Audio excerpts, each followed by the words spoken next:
Okay, let's try now. Can you guys hear me now? Let's do a sound check. Okay, let's try now. Can you guys hear? That seems to work. I'm so sorry. Okay, so every single time I'm trying to go online, there's always something something new that I have to struggle with. So today it looks like we mastered it quite quickly. Hello and welcome everybody. I'm Dr. Katherine Horton and this is the Global Crime Fighters series. So I would like to jump straight into the topic today because we have a lot to cover. But before I do so, I would like to make a few announcements. Number one, I'm going to split the general day-to-day news back out into the regular war updates. So hopefully, if I've got the time tomorrow, there should be a war update where I, report some news. These are ongoing, kind of working news, what's happening currently, what are the plans. And what the Global Crime Fighters is, if you like, a lecture series, more like an open investigation, but that is much more broad. So that is much more long lasting. This is the idea. So, tune in tomorrow. I really hope that tomorrow I can do it at the time of the Global Crime Fighters, where it has been scheduled, which would be at midday on the East Coast of the US. It would be 6 p.m. in Central Europe and 5 p.m. in the UK. So I hope that I can tune in much quicker because it takes a lot less preparation to just give quick news. And then on Saturday, I'm happy to announce that there will be an interview with Richard Lighthouse. So that's an engineer who worked for NASA, and he will be talking about the global criminality, but especially about satellite systems and the involvement of satellites. And most of you know that I've moved house because of the directed energy weapon machine gunning in my old flat. And I can report that in the new property where I'm now, I feel a lot better. I do not have this continuous machine gunning from the neighbors from all sides that I had in the previous flat.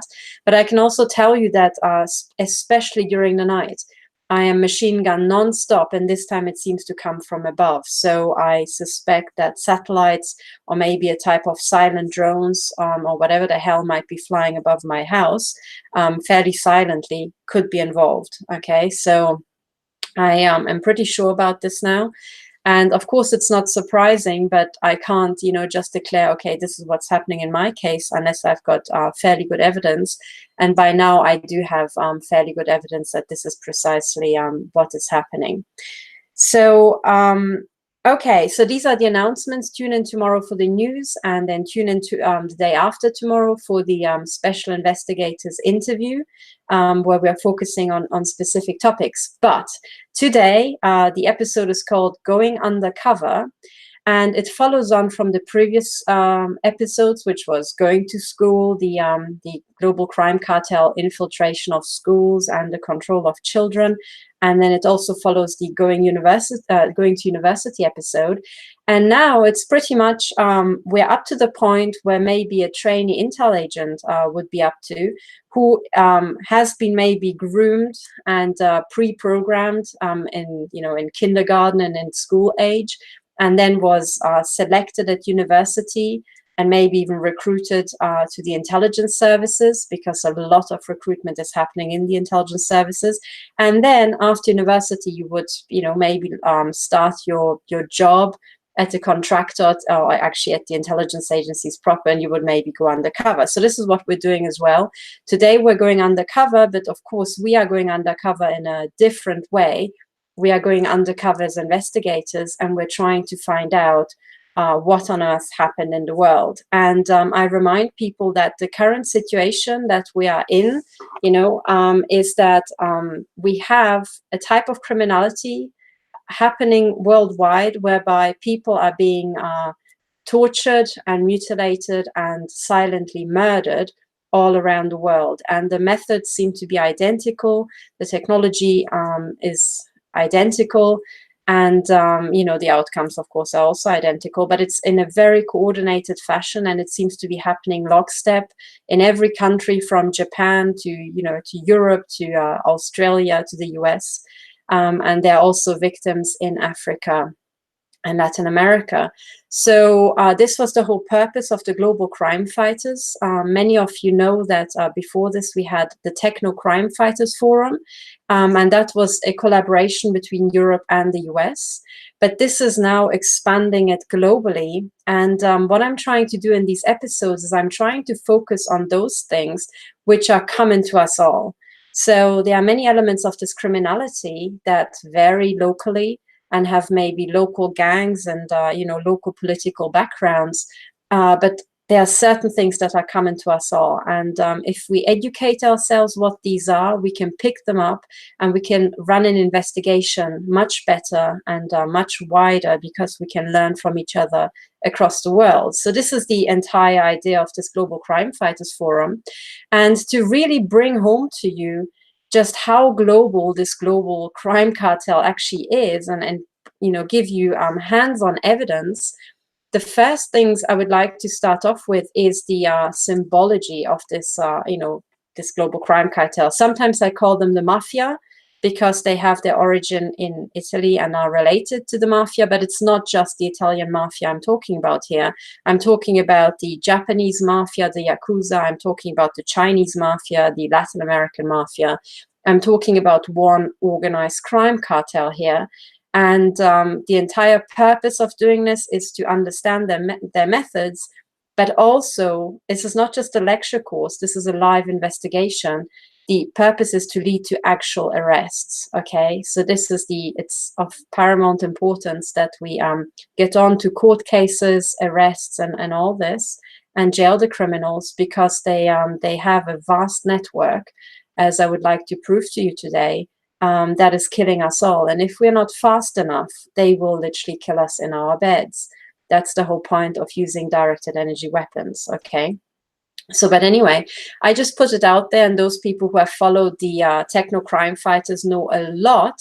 And maybe today in one or two places I will repeat myself, and I'm sorry for all those people who maybe have seen these links and these references, but also understand that every week there are more and more people joining us and more people coming online. And we can't expect them that they, do the entire year and a half of research and watch all the, I think, how many episodes did we have with Techno Crime Fighters? It was a lot, it felt like 70 or something. So, we have to repeat ourselves nonstop. And I'm hoping that by doing that, I can help jog your memory and help to maybe shed a different light on things. So this is the entire purpose. But let's launch into it. So as I said, I'm tackling a global crime cartel, and the evidence that it's truly global is in their symbolism. And you have to understand that this, and this is what I'm going to prove to you today, that this global crime cartel didn't just start in 2001, as many say, with 9/11 and the Patriot Act, and that's not when all our problems began. Our problems also didn't begin in the 1940s or 1930s with the Nazis. These problems and these methods and the secret code goes back centuries, and you can find it in ancient architecture, you can find it in ancient texts, and it's all the same, okay? So, and the proof for this, right, is to start with one symbol that's already now hopefully known by everybody to be a symbol of this global crime cartel, which is the obelisk, okay? So the obelisk has got many different meanings, but at its core, what it symbolizes is the organizational architecture of this global crime cartel. So an obelisk has a pyramid tip at the top, and then a long, top part and the base. And this is pretty much how our society really looks like. The people at the base are the, if you like, normal people, the, Joe Average, the moms and pa's, everywhere, who are going to work, trying to earn an honest living and abide by the rule of law and by ethics, as most of us would recognize it. Now, they are one part of our global society, and they literally form the base of how our systems really work, the flat base that this obelisk stands on. above them are the infiltrators and the members of this global crime cartel, the informants and all the many actors and assets and agents that operate in the interests of this global crime cartel. And they, in turn, are organized into a very tight hierarchy. Okay, and if you are dealing with crooks and killers, you have to be absolutely certain that they do what you tell them and nothing else. Okay, so this is why the hierarchy is so strict, and whoever doesn't stick to it will just get killed. So these are the rules. Okay, but then what you have is a massive tower where a part of our society is organized in a secret fashion into this rigid structure.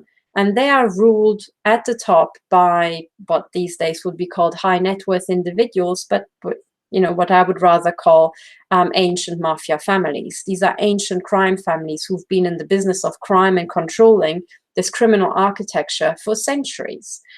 Okay, so they are at the very top, and we can then, you know, try to investigate who they are. But at its very core, whatever anybody tells you, the obelisk is the actual organizational structure of our society. This is why it appears everywhere. Okay. Now, the obelisk doesn't just have this meaning. And remember, if you're running a crime cartel, I mean, if you think about the mafia, most of the time their staple business is in racketeering and in running things like, you know, brothels and the drug trade. Okay. So if you combine the two, you've got entertainment, you know, the prostitutes and the cocaine, right? And then on the other hand, you've got the hitmen and the serial killers, right? So this is why I'm saying these are their two staple business plans. So before I said that another symbol is also, for example, the double columns, okay, that appears, for example, in Freemasonry. We will get onto that. And for me, the double pillars represent not just, you know, dark and light and the duality and blah, blah, blah, this esoteric stuff, but, you know, very hands-on, the two basic business plans of this mafia, which is fucking and killing, okay? So that's the double pillars. These are the two business plans, and the obelisk is the overall organizational structure of society. Once you understood that, everything else will become clear, okay? Now, if we just take this as a working hypothesis, okay, so here's Dr. Katherine Horton. She claims that this is what an obelisk actually stands for. She also claims that this global crime cartel is ancient. It's going back centuries and millennia, okay? Then it follows that you should find these obelisks, these symbols of this global crime cartel going back in time, right? And you should also find them everywhere around the world, because this global crime cartel had to spread globally to be global, right? Obvious. Okay, now here's the evidence that this is precisely what you'll find. Let me just show you. Okay, let me share my screen. So this is an obelisk that pretty much everybody probably knows, or certainly should know. This is the obelisk right at the middle of the Vatican, right? Or the Vatican Square. Now, here, you see kind of what I mean. You've got, you know, a base here. In this case, you've got 1, 2, 3 bases, okay, 3 blocks, right? Or 2 blocks. You can think about what those might be. But after that, you've got this huge tower that's tapering very, very, very slowly, and then it tapers fast at the top. Now, if this were true, what I said, and this represents the true organization of our society, right? Why is it tapering so slowly here and so fast at the top? And I say that's because if the people who are organized, right, if you think this is an organigram, right, and every organigram has got levels and lower management and then middle management and then senior management. Well, if you're running serial killers and crooks, right, you need almost as many people to watch them as you have crooks running around, right? You might maybe have 10 crooks and 9 people watching them, right? Or 9 people supervising them and telling them what to do. But you have to be sure that you taper it such that it doesn't run out of control, or else your entire middle bit crumbles and there are continuous, you know, infighting. And if you're running serial killers, what's stopping them from killing you? So you need to have at every level almost as many people above as you have below, because if you've got more people below than you have above, the chances of a hostile takeover, as it would be called in the corporate world, is massive. Okay, so this is why you have this gentle tapering. And then at the very top, you have this fast tapering. That's typically because, you know, at the base of this pyramid at the top, and the very tip, the difference, the financial difference, the difference in what's it called, net assets, right, or net wealth, is massive. Okay, absolutely massive. And it is for this reason that you can have much fewer people, you know, controlling a larger number, because you can pay for so many more people to keep you safe, and you can pay for a buffer army around you. Okay, so this you can simulate, and you can find out that this is pretty much the system you end up with if you are trying to, you know, organize people, organize a society somehow that you maximize control in a few hands, right? You will always end up with this structure. This is what I predict. I can't prove it to you here now because I can't write a computer simulation right now. But if you do a couple of back of the envelope, you know, considerations, you will end up with this. And this is precisely what happened since, you know, mankind existed. They have always been groups and groupings and group leaders, because we are group animals and we're genetically predisposed to follow a leader. And from this, it follows that, you know, eventually leaders infight, and then a super leader arises who then infights with other super leaders, and so on and so on and so on. And eventually our entire organization was organized like this. Now, what I would like to say about the obelisk is that the base here, below the bit where the pyramid starts, is mostly totally oblivious about what's going on above. Okay, so as you can see, there's a cut, and then there's a block of people. If you think of this as an organigram, and maybe another block of people, right? And maybe this buffer, this group of people is the buffer below for the people below, and so on. But on the whole, these people are totally oblivious. They are not in this mafia organization. They do not know anything about the secret language or the codes or the gestures or the rules of the secret, you know, world. They just live their day to day, and maybe they are pleased that they are one block above the poor people, right? I mean, this could be the rich versus the poor, or whichever division you would like to take. There are always, you know, these double divisions. Okay, now everything I said so far is conjecture, right, to you, because you haven't seen the evidence I have seen. So let me try to give you a feel that what I'm saying is actually the truth. And let's have a look at where this symbolism of the obelisk appears. This is, as I said, in the Vatican, right, a very famous one. Now this one here is called Cleopatra's Needle, and this one is in London. Curious, isn't it? I mean, this has been actually, I think, lugged all the way there from Alexandria, right? You can see hieroglyphs here, and, you know, they put two sphinxes here at the base. Very pharaonic, right? Very curious. Now, again, you can see the same obelisk shape and always this square pyramid tapering, okay? Same structure. Now, as I already said, right, if this is an organized crime cartel, they are not the holiest of the holy people, all right? Typically, they have the mentality and the general approach to life of thugs, right, of criminals who are running brothels and are killing people. So typically, their insider jokes are, you know, are all about their major business plans, which is fucking and killing. Right? So with time, I can already tell you that the obelisk was taken to be, you know, the symbol for the penis. It's a big fat phallus. And, you know, and then when you think about, you've got these two, you know, half woman, half pussycat, you know, staring at a massive rock hard stone phallus, you probably can guess what the insider joke is, right? So typically, you know, a sphinx is a guardian symbol. It should be guarding something.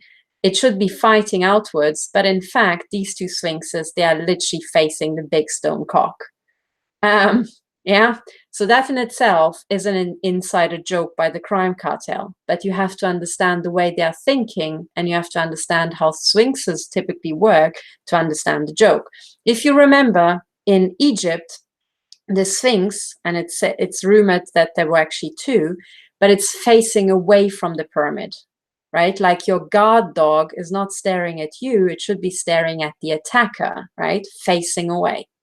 So already here, if you really, you know your history and know your symbolism, you should pick out that it's very odd to have, an obelisk from Egypt in London, and it's even stranger to have two sphinxes staring at the obelisk instead of staring outwards, okay? So I'm saying this is a symbol of this global crime cartel as much as the Vatican is, okay? And here I would also point you to the fact that Cleopatra's needle, as it's called, right, with an innuendo in that as well, is located on the territory of the so-called square mile, which is the city of London. It's not London or Greater London as we know it. This is the city of London with an area of, I think, 1.2 square miles. So this is the square mile. And this is a private, extraterritorial tax haven at the heart of London. Okay, so you can read more about this and the background to this if you go. Let me just show you the book once I'm at it. Let me just go to, you can use Amazon in the US, Amazon in the UK.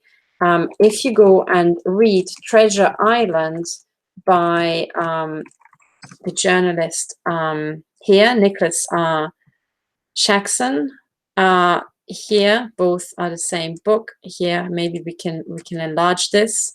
What this book is about is pretty much what it shows here, right? It's about this is meant to be England, I think, and you've got an industrial devastated north and a very wealthy south.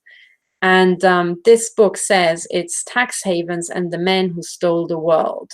Okay, and in the last third of this book, he talks specifically about his observations about the city of London. And so far, this is one of the best books I found with leads for investigators who want to understand the city of London. But anyway, he doesn't talk so much about the obelisk, but he certainly talks about the organized crime aspect of the role of the city of London, and he explains what the city of London is. But it is said that the rights of the city of London predate William the Conqueror, okay? Now, William the Conqueror, as many of you know, right, invaded England in 1066. Now, if the rights of the city of London predate 1066, whose rights are they? And there's literally only one candidate for this who has any sorts of rights before 1066, that are higher than the English crown, or I should say the English rulers, and that is the Vatican itself. Okay, so it's not too big a surprise to find an obelisk in the Vatican and an obelisk in the city of London. Okay, now another obelisk, this is just Europe so far, okay? Another obelisk, a massive obelisk, you can find, of course, in Washington, D.C., the Washington Monument, right? And of course, the Americans need to have everything bigger and better, so they got themselves a massive stone cock. Great, right? If they knew the true meaning of this, they would have downsized it.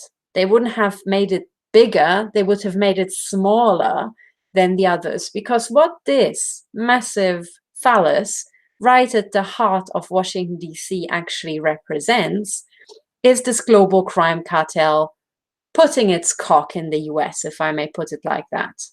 Okay, so it shows that the global crime cartel has established itself in the US and it owns the US, hence the size, okay? Now, this big monument here, right, is not just the only thing that's odd about it. Also note, for example, that at night it's lit up and it literally looks like the all-seeing eye, right? What coincidence. But there's more details about this, which is from this angle, you can see other buildings that also have their internal meaning. You can see a Greek temple, and you can see a dome with a little, it's called the Occulus, as I was informed, right, at the top. It's a little window going up, and then there's a little rotunda at the top, right? Now, everywhere where you've got this global organized crime cartel, you will typically find the phallus, some Greek temple, and a dome like that. If this is a phallus, then that represents the female breast, okay? Oxford, which I talked about in the last episode, Going to University, also has a rotunda like that, right? It's called the Radcliffe camera. A camera means room in Latin, but a camera these days is a camera lens, right? And that too has exactly the shape. And that too is right at the heart of Oxford. In fact, it defines the center of Oxford, as I explained last time. And more than that, if you go into buildings like that and you go into the middle and you look up, it looks like the all-seeing eye looking down on you. And then the fact that this little bit where the light comes in is called the Occulus just underlines the whole thing, right? So in other words, you will find these symbols over and over. You will find, you know, well, in Oxford, we used to call the Radcliffe camera the big boob, okay? So you'll find the big boob, the phallus, and the Greek temple. This is, you know, the same absolutely everywhere. But this is just Washington, D.C. Now, what's curious about Washington, D.C., and again, many people know this already, is that Washington, D.C. is private territory. It is not owned by the American people. Just like the City of London, it goes back to private ownership. And in fact, Washington, D.C., as far as I know, is also extraterritorial. Just like the Vatican, and just like the City of London, the square mile, it is a city-state. Okay? So traditionally, there were 3 city-states, and maybe if I can find the flag of Washington, D.C., maybe I can show you if I can find it. Yes, here it is. So this is the flag of Washington, D.C., right, according to Wikipedia. And what this represents here is the 3 city-state, okay? Vatican, City of London, Washington, D.C. And you will notice that this is in red and white, the traditional Swiss colors, right? So the 3 city-state over the base, big base, red, white, of Switzerland. And for those people in remote parts of the world who don't know what the flag of Switzerland looks like, it looks like this, red and white, okay? So this is the flag of Switzerland, and this is the flag of Washington, D.C. Pure coincidence, right? Now, it has 3 what I call satanic pentagrams, right? It has 3 pentagrams, and these 3 pentagrams represent the 3 city-states. That's what I'm just going to put to you, okay? And the reason why the flag is like this and why these 3 city-states or these 3 private territories are emphasized is because they are the oldest. The Vatican is the very oldest, then the City of London, and then Washington, D.C. And these 3 parts of cities, right, these private areas, they, as I will explain to you and put it to you, are owned by the global crime cartel. They are private territories.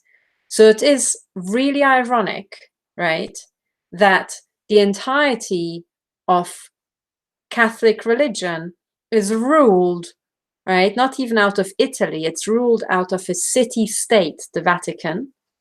The entire financial power of the UK and pretty much the world, is ruled out of a private extraterritorial city-state and tax haven, and the entire firepower of the US military is ruled out of an extraterritorial foreign city-state. In other words, these three are not under anybody's control but that of the global crime cartel, right? This is what it means. Extraterritorial means it's not part of your territory. You really have to dig into the history of these places to find out that I'm right, but you already know that the Vatican is a state, right? It has its own diplomats and so on. It has state status. The City of London is a bit harder to find out, but you can find it in the book by Nicholas Shaxson. And Washington, D.C. takes a bit more research, certainly if you are in Europe, but you can find out that exactly the same is true about Washington, D.C. Now, once we have put all this together, right, let's go back. So please read this book, okay? But now let me go back, right? So we were here. Now, if you just get it into your head that this is what's happening here, everything else will become clear, okay? So if you assume that I'm right in saying this, it follows that the entire Capitol, right, the entire US Congress and the entire everything else that's in Washington, D.C. is on the territory of a foreign power that is not the United States. Isn't that ironic? Well, in reverse, you can also say that a lot of the laws, certainly the nonsense ones, are invalid because they were made on the territory of a foreign power by institutions that are entirely governed and located on the territory of a foreign power. This is what it means, right? And this is not by accident, because essentially, as I will explain it to you Americans, you have been enslaved from day one. That was the plan all along, and this is exactly what's happening right now. If you're wondering how you got here, research Washington, D.C. and find out in what country does your Congress actually sit. And if you find out that Congress doesn't actually sit in the United States as you know it, you know that, well, if you get screwed over by your government, it's not your government. They're working for somebody else. Okay? So these sort of ancient laws and the ownership of ground and land and their rights, their ancient rights, and for how long they are legally valid, matter the earth. Okay? But what I'm trying to put to you is that you guys in the United States are being screwed over by this global crime cartel, and a big fat visible evidence of that is this massive stone cock right at the heart of Washington, D.C. And you guys are being screwed over just as much as the British are with this stone phallus located at the City of London that doesn't belong to Britain. Right, that isn't even under the rule of the British monarch. Okay, but because this is a tax haven, every single bank has its headquarters here. So every single bank which you thought was British actually is a bank of the global crime cartel. And that's why they are registered on the territory of the global crime cartel. Okay, so we have these locations here in the US, right? The all-seeing eye, very nice. And now this is Paris, right? Here already, when I searched for the Paris Obelisk, I already got Illuminati symbols here, right? But if you look at Paris, this is a wonderful shot here because you've got this woman, right, putting her her hand in her side, right, and staring down at literally three phalluses. Number one, a very ornamental one, but it's a kind of, you know, the same stuff anyway. You've got a traditional phallus, and here the top is golden because that's where all the money is, you see. This is the rich man's world. This is the organizational structure of these criminals, and that's all of us at the bottom, right? And then this is also an obelisk, right? I mean, maybe you can just about recognize the phallic shape here. And that's kind of like a modern version. But at some point, you know, the Masons thought we need to put something bigger here, right? So they did this, and then the Americans had their Washington Monument, right? Big, fat, Masonic phalluses all around the world. But again, this is just, you know, Europe or Western Europe and the United States. What about the rest of the world? And now I can show you this thing is an obelisk right at the heart of Moscow. It's next to the Kremlin. Big fat obelisk, same structure, base, you know, here I call it the shaft for obvious reasons, square base, pyramid, and that's it, and some golden doodle at the top. Now, let's have a look at this. This is called the Romanovsky obelisk, right? Now, if we have a look at the Romanovsky obelisk, we find out that this was put here, it was erected. I mean, isn't it funny, right? When they call it, they erected this obelisk on July 10th, 1914, right? It was created as a celebration of the tertiary of the House of Romanov. Really? So, well, from this it follows that the House of Romanov was a member of the global crime cartel, okay? Because they used a symbol to celebrate their tertiary. Now, you know what happened to the House of Romanov, don't you? So, in other words, and this is 1914, right? And very quickly after that, it was the end of the Romanovs. So, this wasn't really a celebration of the tertiary of the House of Romanov. This was a celebration of the tertiary of the rule of the global crime cartel in Russia through the House of Romanov, which explains why the Romanovs are no longer and the obelisk is still standing. Okay, now let's just go down and have a look at images of this obelisk. I opened some here. So this is the top of the obelisk. If I zoom in, there are a couple of interesting things. For example, at the very top, sorry, the one on the left is the old original one, and the one on the right is the refurbished version. I think they look pretty much, for our purposes, identical, right? But the symbols are the same. So let's look at the one on the right. What you see here are all symbols of Freemasonry and all symbols of the global crime cartel. You see the double-headed eagle, right? That appears in Freemasonry. You see a big fat crown at the top, as in the Crown Corporation. As I said before, that's the corporate structure of the global crime cartel, the Crown Corporation. But you also see a total of 3 crowns, right? And as the researcher Santo, I think his name was Santo Bonacci, if I'm not mistaken, you can find him online. He explains the papal bulls. Yeah, papal bulls. Yeah, they were total papal bulls. But there were 3 where basically the Vatican said that they own everything. They own your land, your soul, your ass, your children, everything, the air, the sky, it's theirs. So those are the 3 crowns right there. And then, of course, at the top, right, it's meant to be a cross, but from this angle, it just looks like Switzerland. But anyway, that's just coincidence here. But you have the 3 crowns, right? And you've got the cross at the very top, the Masonic double-headed eagle, right? And as you go down, okay, right? I mean, here, this is an orb, which probably means we own the world, and I don't know what that is. But again, there are these, internal jokes by this global crime cartel, and really, to me, that the one on the left looks like a dildo, and that one, to me, implies we're holding you guys by the balls in Russia. But anyway, effectively, this is what they're doing.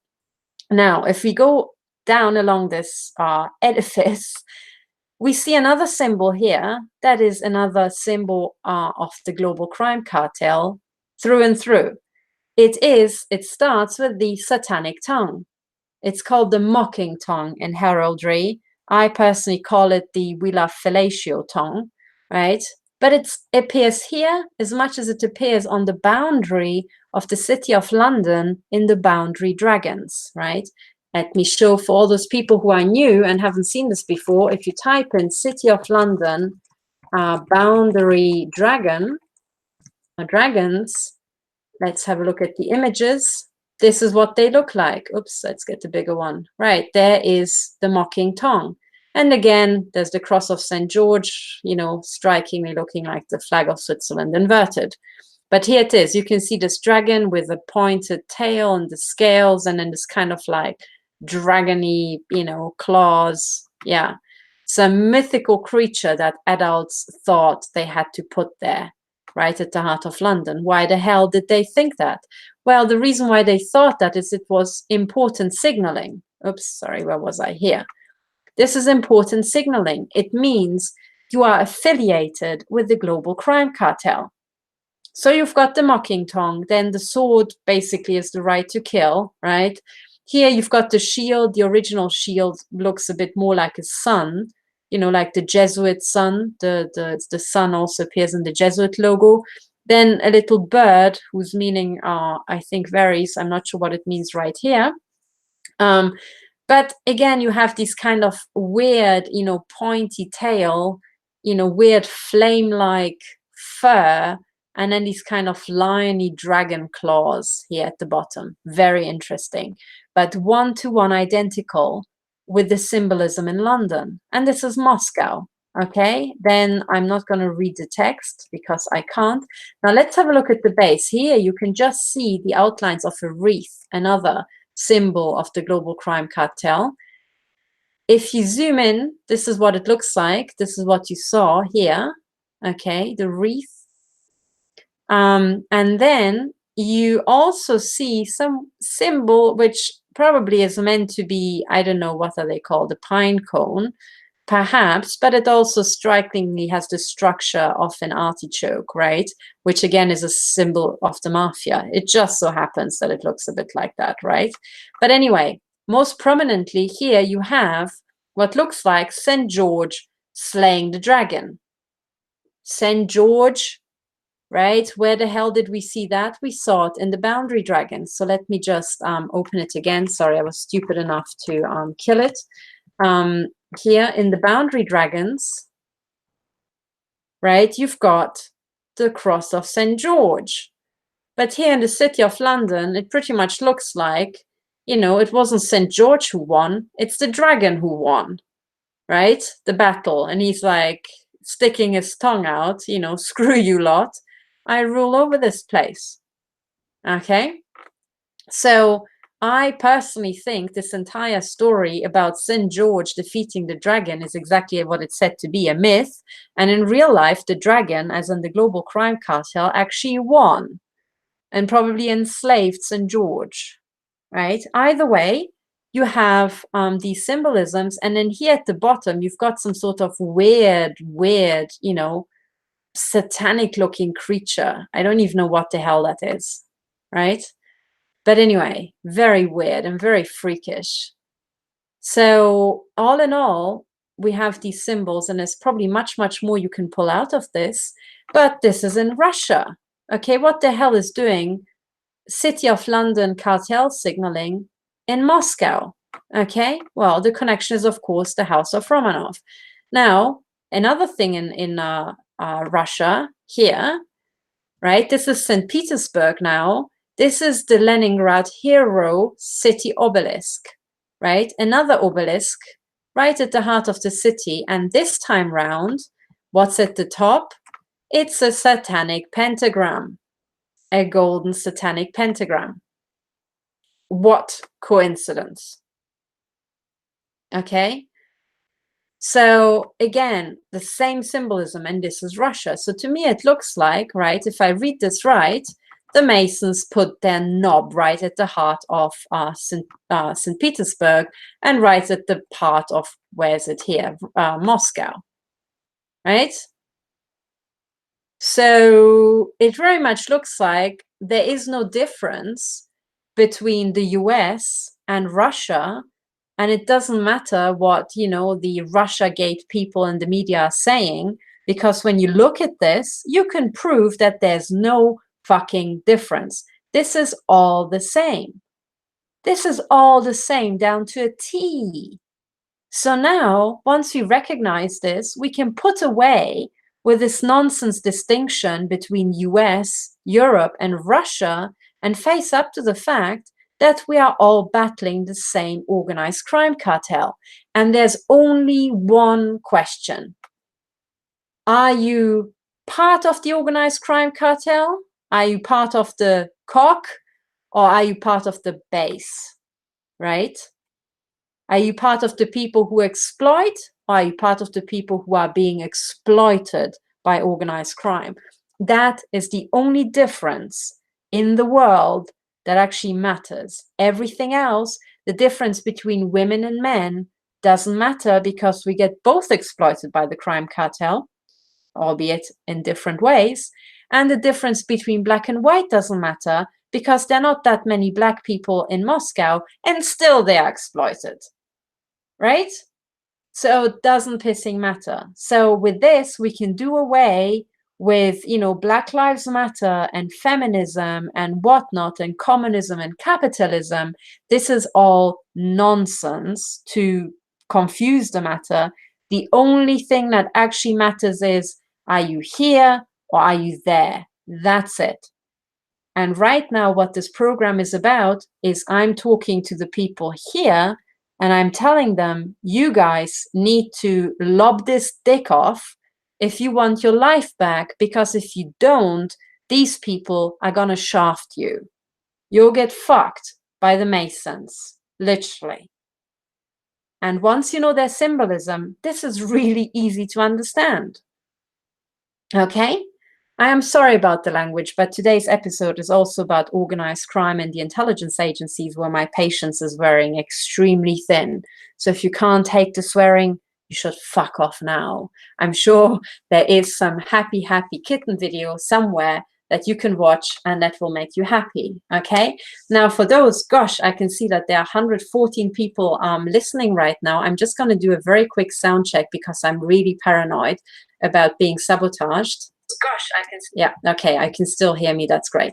So let me return to the entire investigation.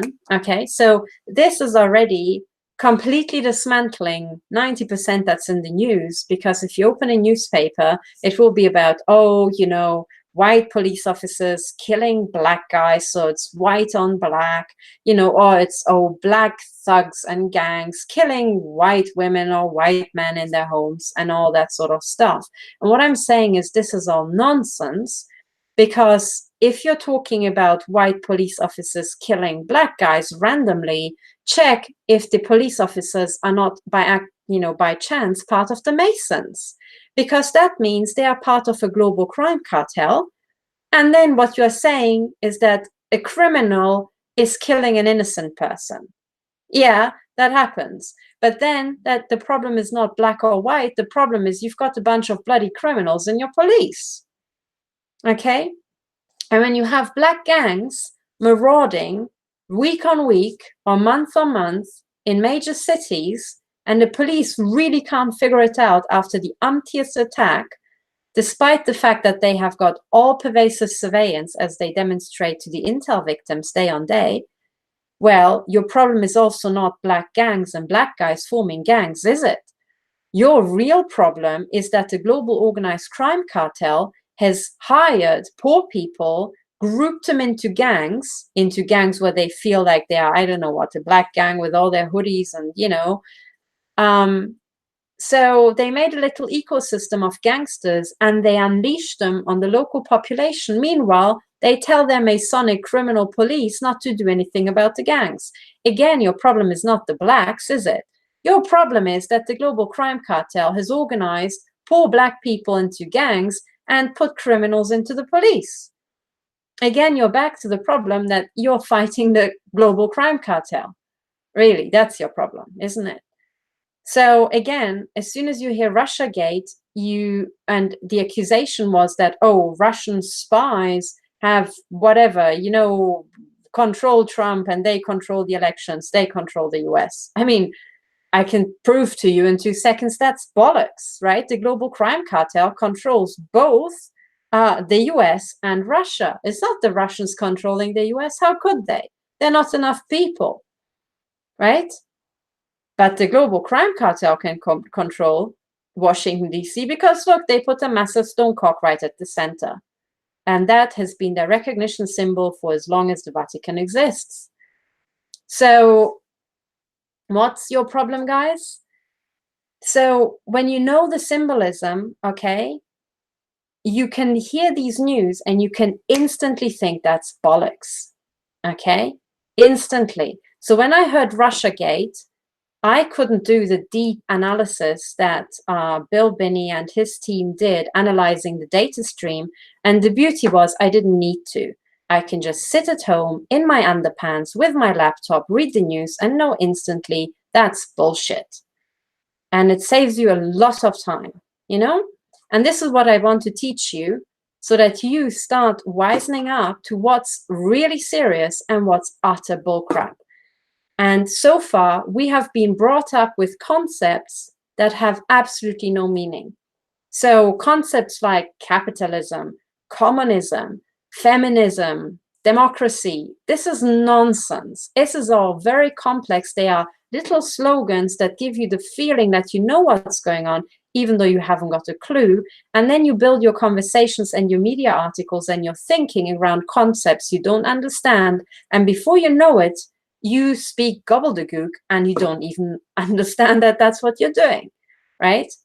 But as soon as you have the right model, everything else follows and everything becomes so easy. So very much like when you know the underlying physics and a handful of laws, you can calculate the motion of the solar system, of planets. You don't have to become a planet to know how a planet's going to move. It's going to be so easy. You can calculate it at school or at university, right? So, but for that to be possible, you need to have the right model. If you have the wrong model, you're going to shoot yourself in the foot, right? Or much more likely, you're going to go out and shoot a lot of innocent people thinking you're doing the right thing, which is what happened over and over. So my premise for this entire show is all these other concepts do not matter. The only thing that matters to our survival is, are we going to defeat this global organized crime cartel? Are we going to identify its members and are we going to jail them or give them the death penalty?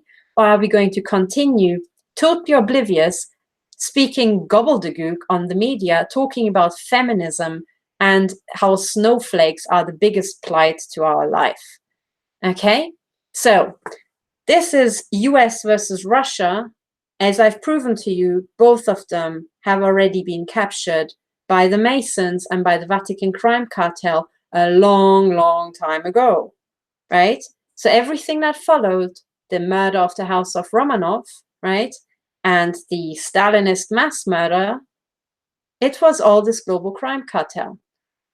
It had nothing to do with communism, right? That was just a brand. It was a logo that the little, dummies could just wave their flags, because they can hardly wave flags saying, yay, we're in the global crime cartel, right? But they could say, yeah, we're for communism, and then just give a big blast speech, And by the way, if you don't believe me, maybe research a bit about Lenin. And if you come to Zurich, I can show you where Lenin lived, because he lived in Zurich, and that's where he developed a lot of his ideas, or rather his handlers did, and then gave it to him, right? And then so it came about that the global crime cartel, after they did away with the House of Romanov, right, which were actually fairly educated people, right, who were rather benevolent and were some sort of buffer between the total exploitation of the Russians, although the Russian people had been exploited to pretty much, the point of death by then. After that, what followed is that millions and millions of Russians were murdered by the global crime cartel. They were not murdered by the US Americans, right? They were murdered by their own people. And who were those people? Who were those Russians murdering other Russians, and why? Well, those were members of the global crime cartel. And if you go to China, you can see the same thing happen again, right? You didn't technically have an invasion of China. You just had the Chinese people suddenly deciding to murder other Chinese people in the millions. Now, what on earth popped into their little Chinese heads? Well, the same thing that popped into the Russians' heads and the Germans, right? The Sri Lankans, some Latin Americans and some Africans. They thought they can use the money of the mafia and get really rich if they kill their neighbor. And that was the business plan. And it worked. Sadly, it worked. And they succeeded in killing millions, and they got rich off it. They got homes, they got the assets, you know, sometimes they got their daughters to rape, the daughters of the neighbors, and you name it. It was a total thundering success. So when we're now standing at the crossroads, as we are today in 2018, we better wisen up to this global crime cartel, because I'm telling you, it's trying to pull off the very same business plan of getting every single population on the planet to kill its own people.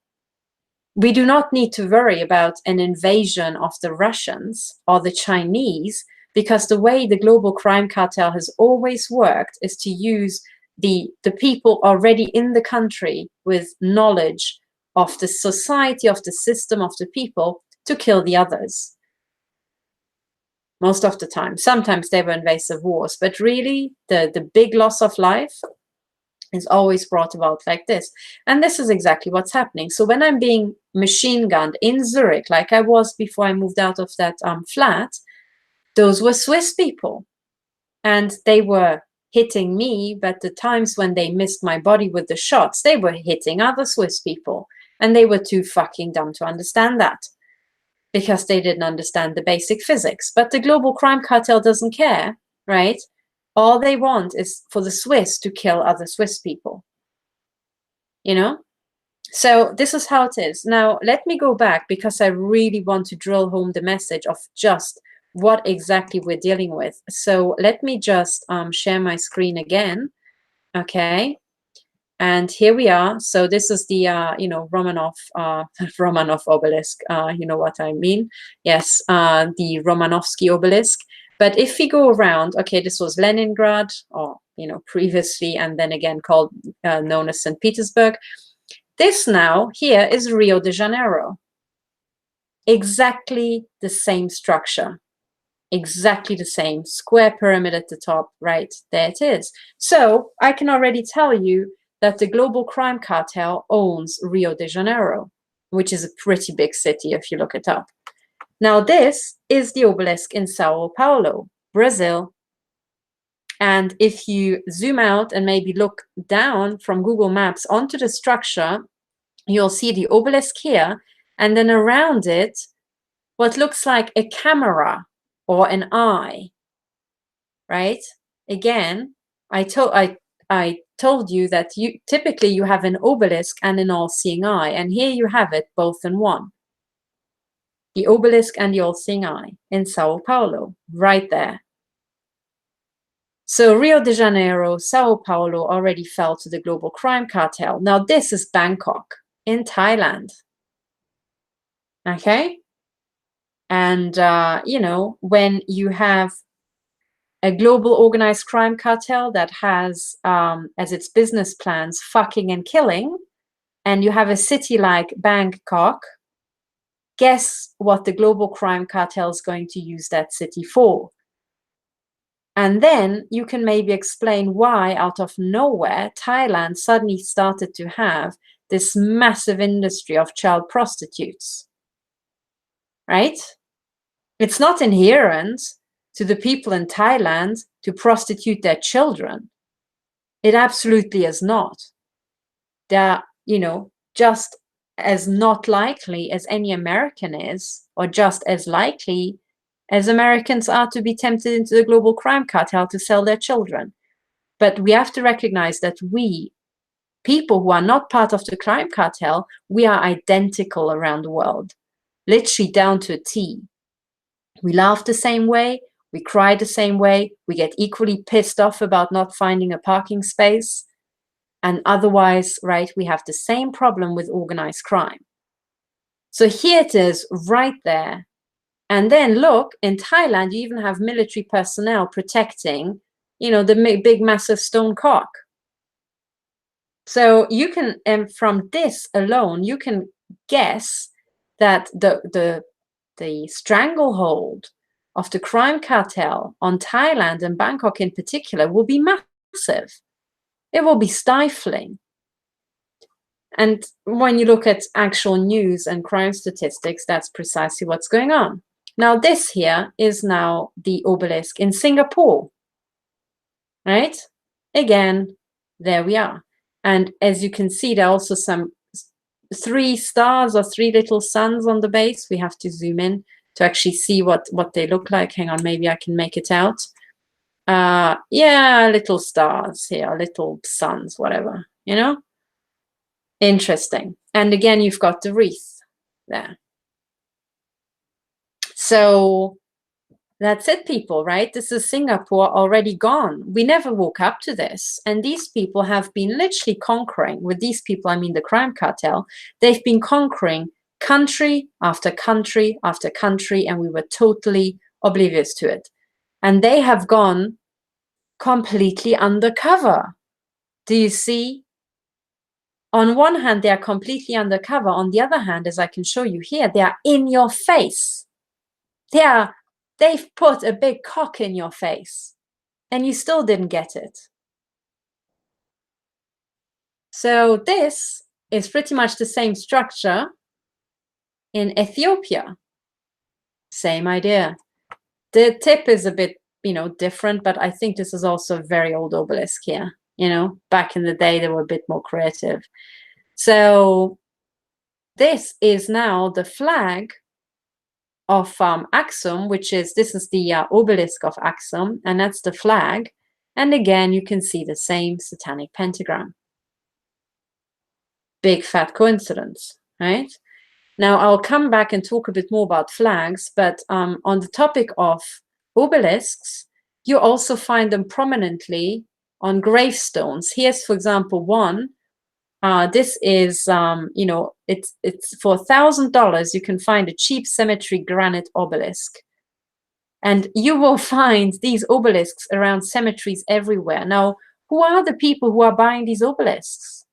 Maybe the people who are totally oblivious, right? But do you really need a massive structure like that once you're dead? Can your relatives pay? They can pay that if, and maybe only if, they've been a member of the global crime cartel. But when they are a member, it is just a done thing that you know, put a symbol there. And the reason for that is if you go to a cemetery, and by the way, you can see these obelisks everywhere. You can see it in cemeteries in Britain. You can see it in cemeteries in Germany and in Hungary and in Romania and in Italy, absolutely everywhere. What this is if you go through a cemetery, you can see the vast reach of this global crime cartel. Right there, even the dead are cartel signaling with this. And why would the global crime cartel do such a thing? I mean, once these people are dead, you know, what the hell do they care? You know, who they worked for or what cartel they belong to. But this, and remember, this is a sex and death cult at its core, right? So fucking and killing are the major business plans. These are trophies, okay? So the Vatican also has a claim to your soul after you're dead. They can still make money off you. And what this is advertising, okay? For the insiders, let's say you want to recruit a new person, right? Every year there are newborn people every day, and you need to recruit these people, and you need to convince them that they should work for the organized crime cartel or else. And one way to show them is to take them to a cemetery, right? Creepy place that reminds them of death, okay? Which is a good thing if you want to blackmail them. And then you say, look at how many people already worked for us. You can see it right there. And you can also see that typically the ones with the obelisk had the most money because they could afford these big whopping gravestones. And then you can say, well, you can either work your ass off and struggle all your life, or you can work for us and we'll promise you we'll make you rich. And look, these are our members who passed on. And as you can see, they were pretty rich at the end of their life. So this is how it came about that our cemeteries are littered by symbols of the mafia. Okay? Now, let's return to the flags. So I pointed out this flag, and the people who have followed the Techno Crime Fighters Forum have already seen my presentation.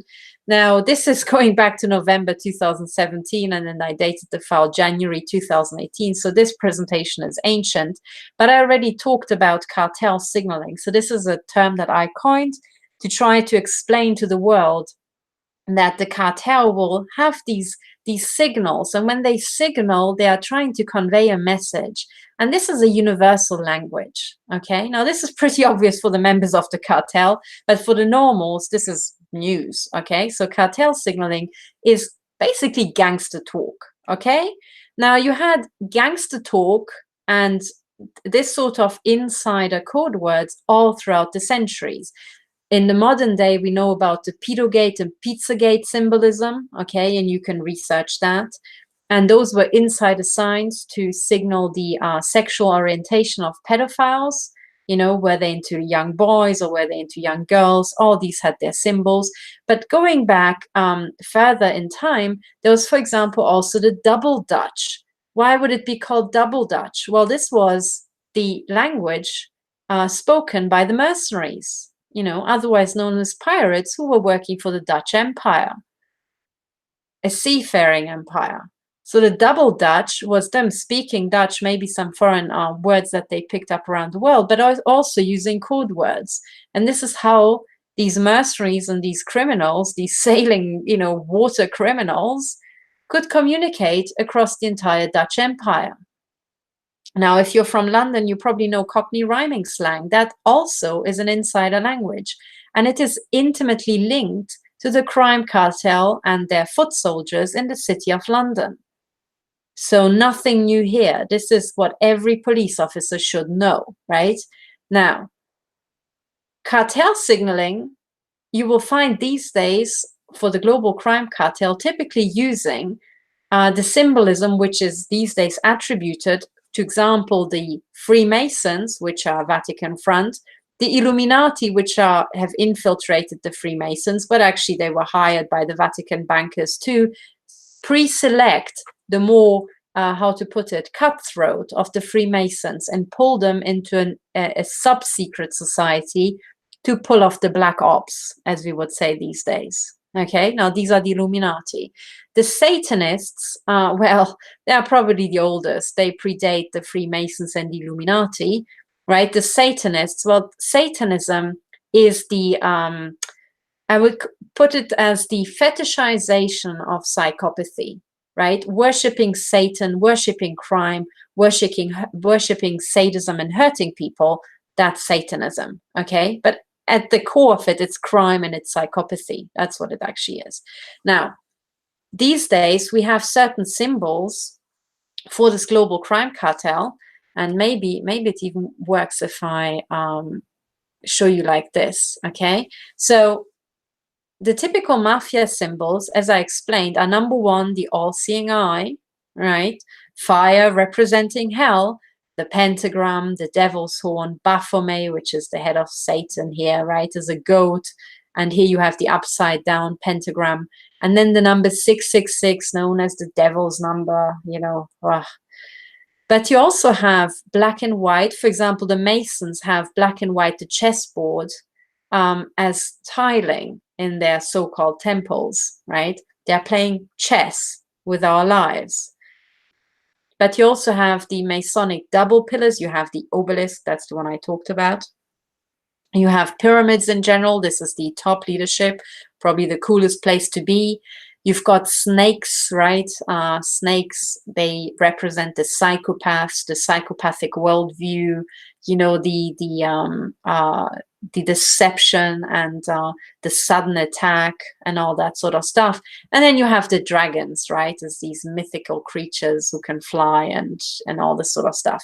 Okay, now these are the typical symbols. There are many more, but these are the main ones. And as you are going through life. Oh, actually, sorry, another symbol, the artichoke, that represents the mafia. Okay, now this image I photographed myself, and this one is from in front of a church. Okay, I think this particular image, if I remember correctly, is from a church outside of Baden-Baden in Germany. But the same artichoke is outside the cathedral or the big, massive cathedral in Budapest, right? Or the Basilica, or whatever it's called.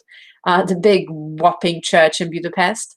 But you also find it in churches in Transylvania. I find it on the fence, right? And this is almost like a little perimeter that they put around. But ultimately, the artichoke is selected because if you look at an artichoke, it has many, many, many layers, and then this juicy heart. If you make an artichoke salad, you typically use this bit here. But this heart is protected by many, many, many layers, all right? And of course, you know about Project Artichoke, right?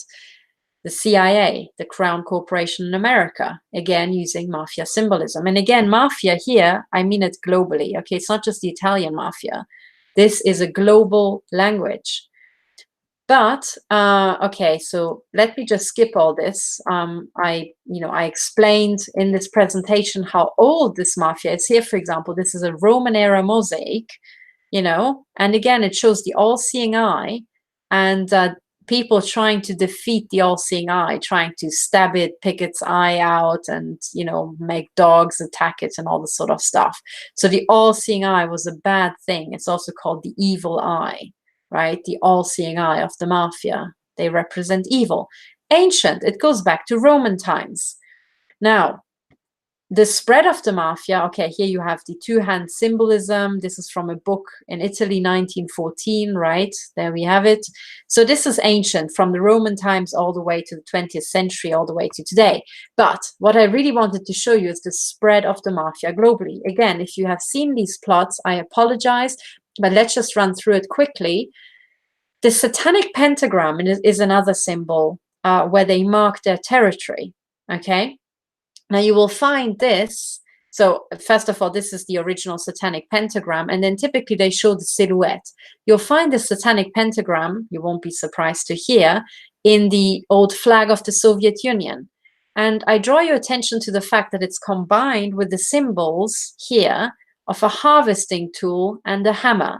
So harvesting and smashing things up seem to be combined under the star of Satanism.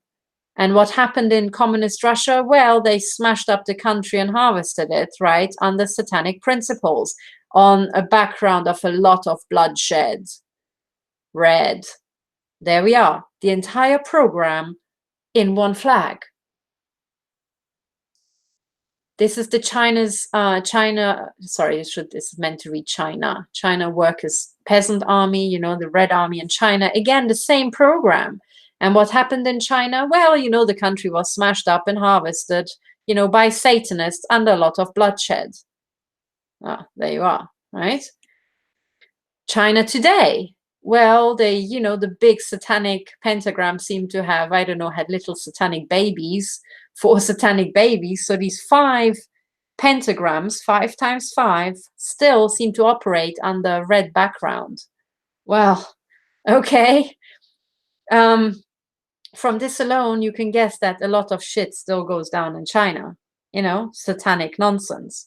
But how can it be, right? How can it be that it's the same symbolism that you also find in, in the Roman era, right? Going all the way back to Roman mosaics and this sort of stuff. Well, it's because it's the same global crime cartel. This is Vietnam. These are all these countries around the world, right? Sometimes same colors, always the same star. This is Ethiopia. And my God, you can see the original satanic pentagram. And then here, these 5 stars indicating the Baphomet symbol behind it. Okay?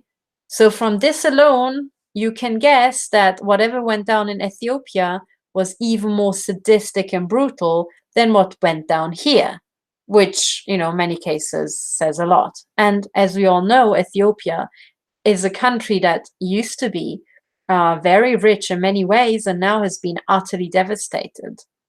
This is not normal, guys. This is not the work of the Ethiopians either. This is Ethiopia being hit for asset stripping by the global crime cartel.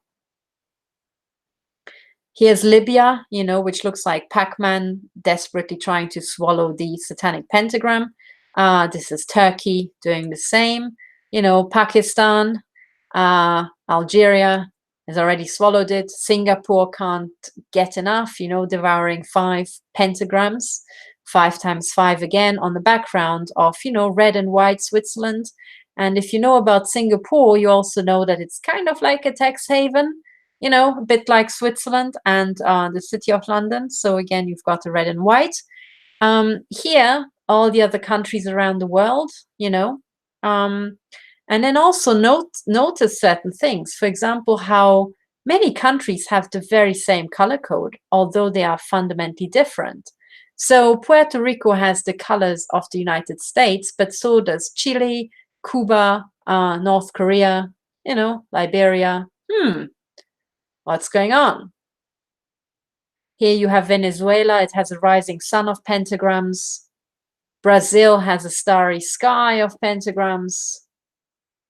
Granada has also got the flame representing hell, you know, good God. Here, Dominica.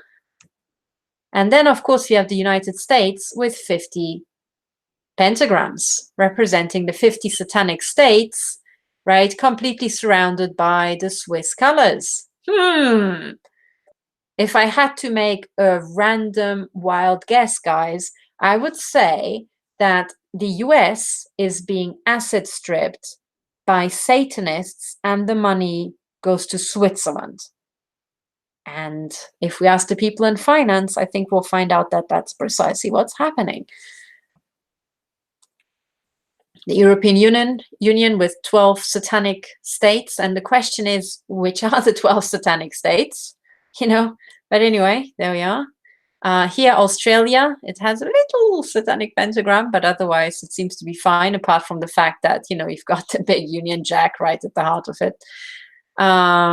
You know, here in New Zealand, it has 4 satanic pentagrams. The Cook Islands, these dependencies, even atolls seem to be satanic, and so on, guys. You know, here, even the Antarctic lands. What the hell's going on? Why do we see the same pentagram? Is that literally the only star that a graphic designer can dream up? And again, you know, little satanic pentagrams hidden here and there. And then we've got literally El Salvador with the all-seeing eye and the pyramid right there, you know? Is this coincidence? Here, the proposed flag of reunion has the pyramid and then it has the Jesuit sun, you know, like a beacon. I would almost guess that there's some military bunkers in, you know, Reunion, perhaps. And then this is Esperanto. Again, this is a language and not a country, and yet you have the same structure, you know, so what the hell is going on? So in other words, what I'm trying to explain to you guys is that if we're saying that there's this global organized crime cartel and it has gone totally undercover and under the radar of all of us, that's where we can confirm that that's true, because we're waking up these days and we find all these obelisks around the world and we find the satanic pentagram on all of our flags. What happened? What happened? How the hell can it be? You know, and by the way, open brackets, what the hell were the police services doing? You know, this thing is ancient. I can't be the only person to ever point this out, right? But anyway, so this is what we have. Now, let's go back and let's find out how the hell can something like this come about? You know, that we have a global takeover by organized crime. So if you really want to understand how that came about, let me just show you some things. Hang on. Okay, so this presentation is massive, very long. But let's skip all that. Okay, let me free up some storage space. I need to close all these windows that I've opened about with images and websites. Okay, so if you really want to understand where we're heading with this, right, we need to go back in history and we need to find out Oh, by the way, I wanted to show you just a few more things on the topic of the spread of this satanic nonsense. Here we are. Yes. Okay. So this is, so far I had, I talked about Russia and Asia and Latin America and all this sort of stuff. But then there's something that is called the capital of the Illuminati. So in other words, that is the capital of organized crime. And this is a place called Astana in Kazakhstan. And there, the global crime cartel, well, the people seem to have been poor enough, and this place seems to be far enough out in the desert that people didn't care. So the crime cartel went nuts, and they literally wanted to build an entire Illuminati or crime cartel city. So you have this big pyramids, right, and then pyramids at the top. But you also have other structures, and also in Kazakhstan, you have a pentagram here. A pentagram park that you can see from Google Maps. And then, of course, when you listen to this here claims the mysterious pentagram on Google Maps explained. Yeah, my lower spine. Sure, the head gardener was just trying to explain geometry homework to his son, and that's why he, did these paths. Yeah, sure. No, what this is the global crime cartel marking territories, and in other words, they are saying we own Kazakhstan. Okay? And if that weren't obvious from, Astana, here's the pentagram, and we've marked the territory, and all of you can see it on Google Maps. But there's many more buildings. So if you just type in, I think here I typed all-seeing eye and building, the all-seeing eye being another symbol, you can find this symbol absolutely everywhere. You can see here, for example, an entire, big tower, with the all-seeing eye at the top. I'm not sure if this was photoshopped, but it might as well be there. In other places and churches, you've got the all-seeing eye right here, the Jesuit logo with the sun in the background. Then you also have this, for example, here is in Venice, the all-seeing eye in Venice. And what else did I find? Oh, yes. And then you've got the all-seeing eye here in the New York subway station as a memorial to 9/11. Now, if you know anything about the crime cartel, you can immediately figure out who organized and who staged 9/11. It was the people who own the territory on which Washington, D.C. and the Congress sit. Okay? It's the same people. Here, they put their signature right there. In case you don't get it, there's a daily reminder in the subway station. So guys, okay, I hope I really brought it home to you. Now let's go and have a look at the history. So let me just close these windows. Okay, so what can I show you in terms of the history? Now let's go back and figure out how the hell did we get here? How the hell did we end up in this sorry state around the world? And the way we got here is, let me share my screen. Let's go back, right? And let's go back to basics.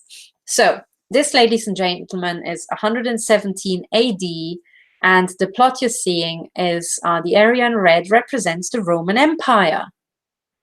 And the Roman Empire already had a currency, which, by the way, is a global currency. It was precious metals. It was gold and silver. Okay, so you had these Roman emperors minting their own silver coins, but overall, right, people didn't care whose mug was on the silver. What really mattered was the silver content and the gold content. So already in 117 AD, we know that there was an empire stretching all across Europe and all across North Africa, and here the Middle East. And they all had the same rulers, the same system, and the same currency. And this currency was shared also between the territories to the north and to the south and to the east and to the west. They were all operating on a gold basis. Huh. So what happened? Did this system ever become smaller? And then they say, oh, yes, but the Roman Empire, it broke up and yada, yada, yada. And I'm saying, no, it never did. This is nonsense. Because when you're looking at a structure like that, you've got a visible part, okay? And that if you remember the pyramid, you've got the base of the pyramid, and that's where the normals like you and me, you know, sit. And then you've got the top bit, which is invisible.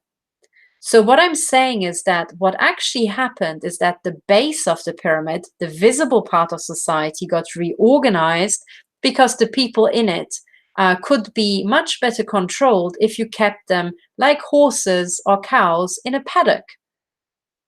So if you made little paddocks and you put all your white ponies in one and all your black ponies in the other, right?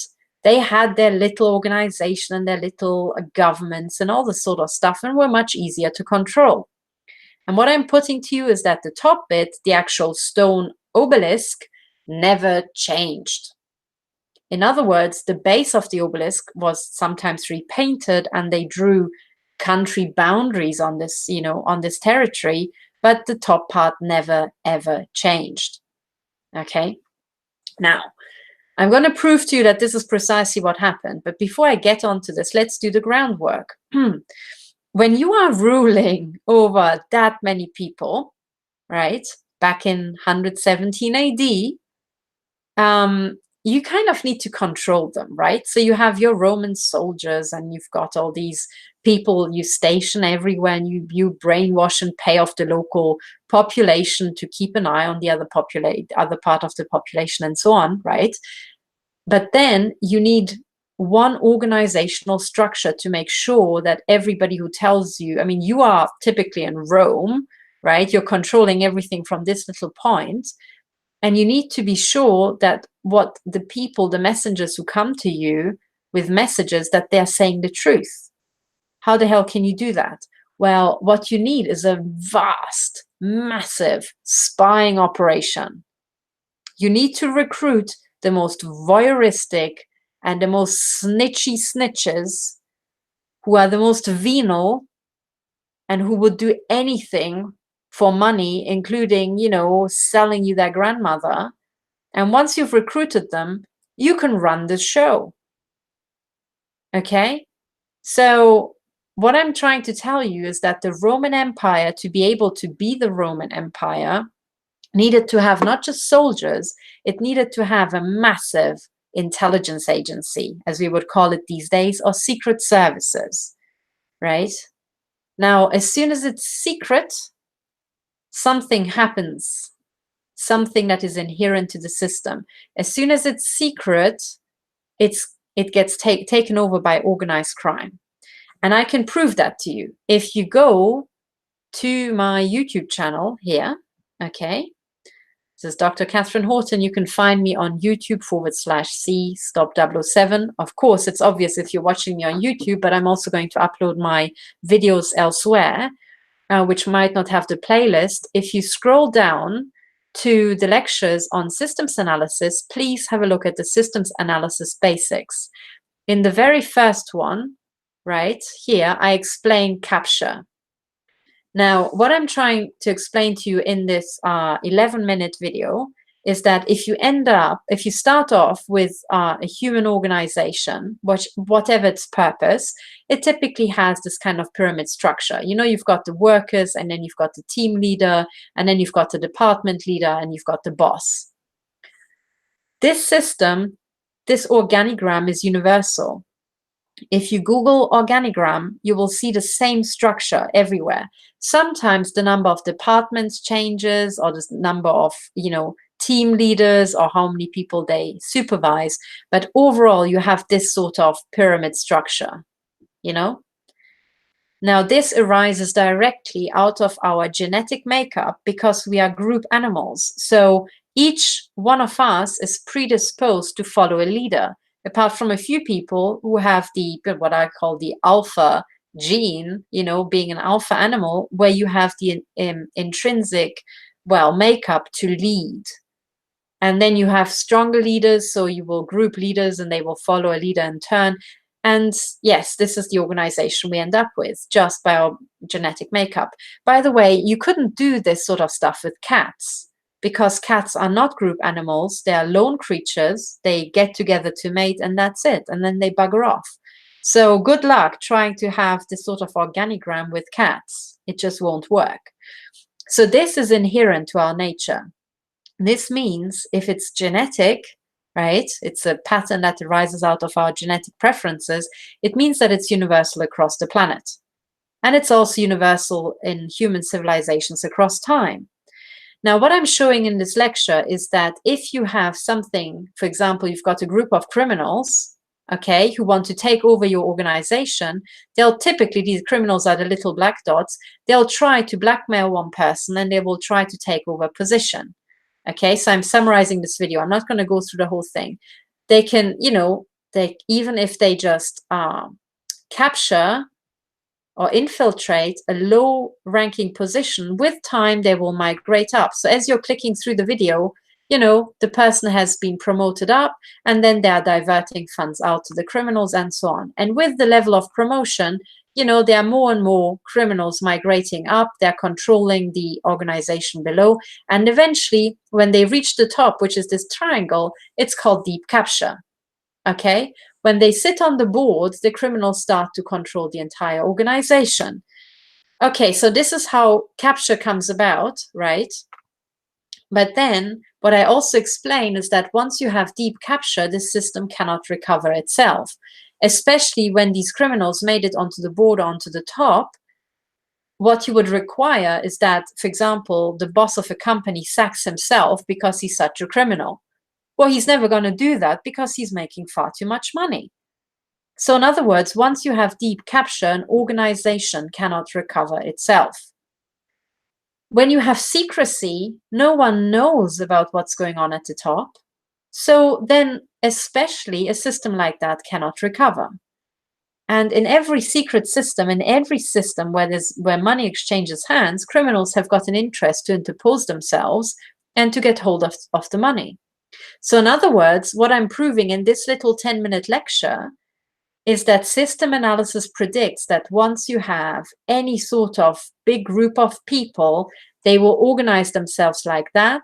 They will be prone to deep capture, or to capture first and then deep capture. And once they are in deep capture, the system does not have a mechanism to recover from deep capture ever, ever, ever, ever again, unless something cataclysmic happens from outside. Now, I encourage you to watch this video. It's called Capture Systems Analysis Basics, lecture number 1, to hear all the details. But overall, you get the idea. So what I'm saying, going back to the Roman Empire, is that to hold this show together, you needed to have a massive secret service. As soon as you had a secret service, you were open to capture and then eventually to deep capture by organized crime or by criminal elements. Once this system of Roman secret service entered deep capture by criminals, it could not have recovered ever again, ever. So what I'm trying to put to you is that since 117 AD, well, you guessed it, Secret Service has been ruled by organized crime. Okay? Now, I also put it to you that the organizational structure, the obelisk, never changed. This is why we still have these criminals plonking their obelisks everywhere. If it had been an outdated model, they wouldn't do that. But it's still the most successful business model. So what I'm saying is that if they're using the same symbols, these are the same people. Okay?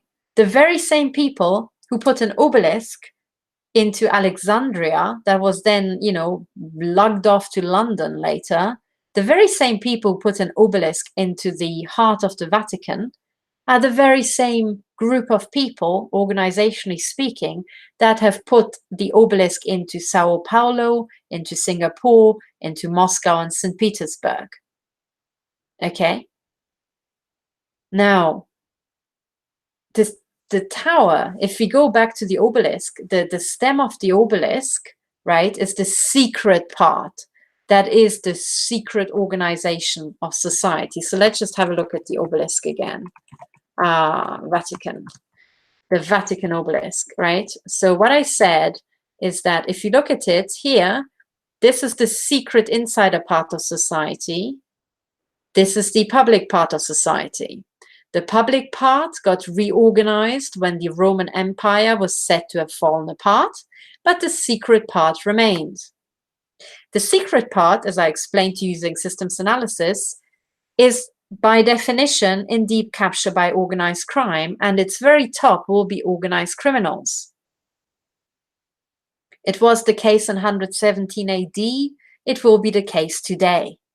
Because systems analysis tells us that it is impossible for a large system to recover from deep capture unless something cataclysmic happens externally to it.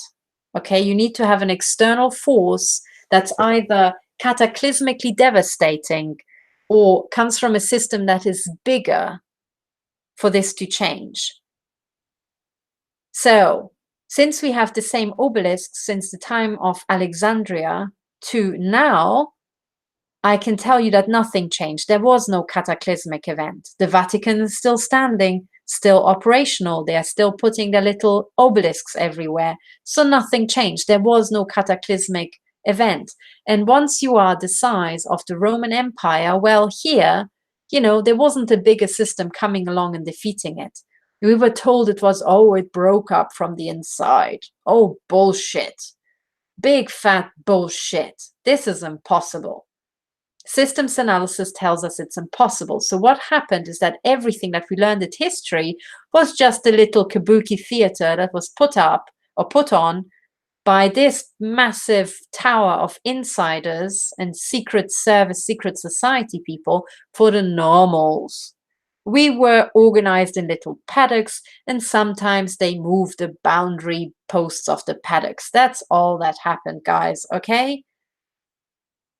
This big, massive stone cock still remains to this day. It has just grown in size, as we saw in the Washington Monument. It's massive these days, okay? That's the only thing that changed. So, once we got that into our heads, if you had to guess who is ruling the European Union, well, it still includes Rome, right? Well, you can guess that it's probably the same people. So if you find obelisks in all the countries here and new obelisks popping up, then don't be surprised. You know, it's the same people. It's the same structure. So what you're seeing, the difference between this, the European Union, and the Roman Empire, it is just the boundaries of the paddocks that we are in, yeah? Okay? You the ponies and me the pony, we are on paddocks that have sometimes changed the boundaries. That's all. But then there's the superstructure above us, okay, that remained the same. Now, if we go more, you know, international, we have NATO. So this is the NATO member states, which includes Canada and the US. Big structure. It's the same Roman Empire, okay, guys? Nothing changed. There was never the big cataclysmic event. There was never the big asteroid wiping out, you know, the obelisk builders, obelisk-toting criminals. It's the same structure. The very same structure. Do not be fooled. Now, you have this big gaping hole here. So here you have Switzerland and Austria not appearing as members of NATO, and you have Switzerland prominently not appearing as members of the European Union. But from previous broadcasts, I explained to you that Switzerland, as the historian Sean Ross explained, Switzerland was given to the Knights Templar, who were the mercenaries of the Vatican. So again, if you look at this type of paddock, it looks like Switzerland is not part of the other ponies. But when you actually know how the global crime cartel operates, you know that actually this is the headquarters of the head ponies. Okay? That's why it looks like it's not part of it, because this is basically the office space of the farmer. All right, that's why it doesn't appear as part of this. So don't be fooled, right? Switzerland is owned by the Vatican crime cartel. It rules the European Union, okay? And don't be fooled that Switzerland doesn't appear to be part of NATO. It is the HQ. It is the lead military bunker here in Europe. This is a NATO HQ, guys, all right? And once you understand that Switzerland is not actually a whole in NATO, it is a NATO HQ in Europe, you suddenly understand why this curious bit of news popped up recently, which was some, I can't remember what the actual debacle was, if it was some, planes being taken hostage or something happening to planes. But the bottom line was that it was after 5 p.m. and Swiss air defense had buggered off home. And then I think Slovakian or Slovenian or whoever was on shift, came in and defended the Swiss, and the Swiss airspace. And the question that I was asked over and over was, how the hell could that be if Switzerland isn't a member of NATO and is not a member of the European Union? Why are other countries taking care of Swiss airspace and the Swiss Air Force fucks off home at 5 p.m.? Well, it's quite obvious and quite easy to understand once you know that Switzerland is the HQ and everybody else has got a duty to defend the HQ.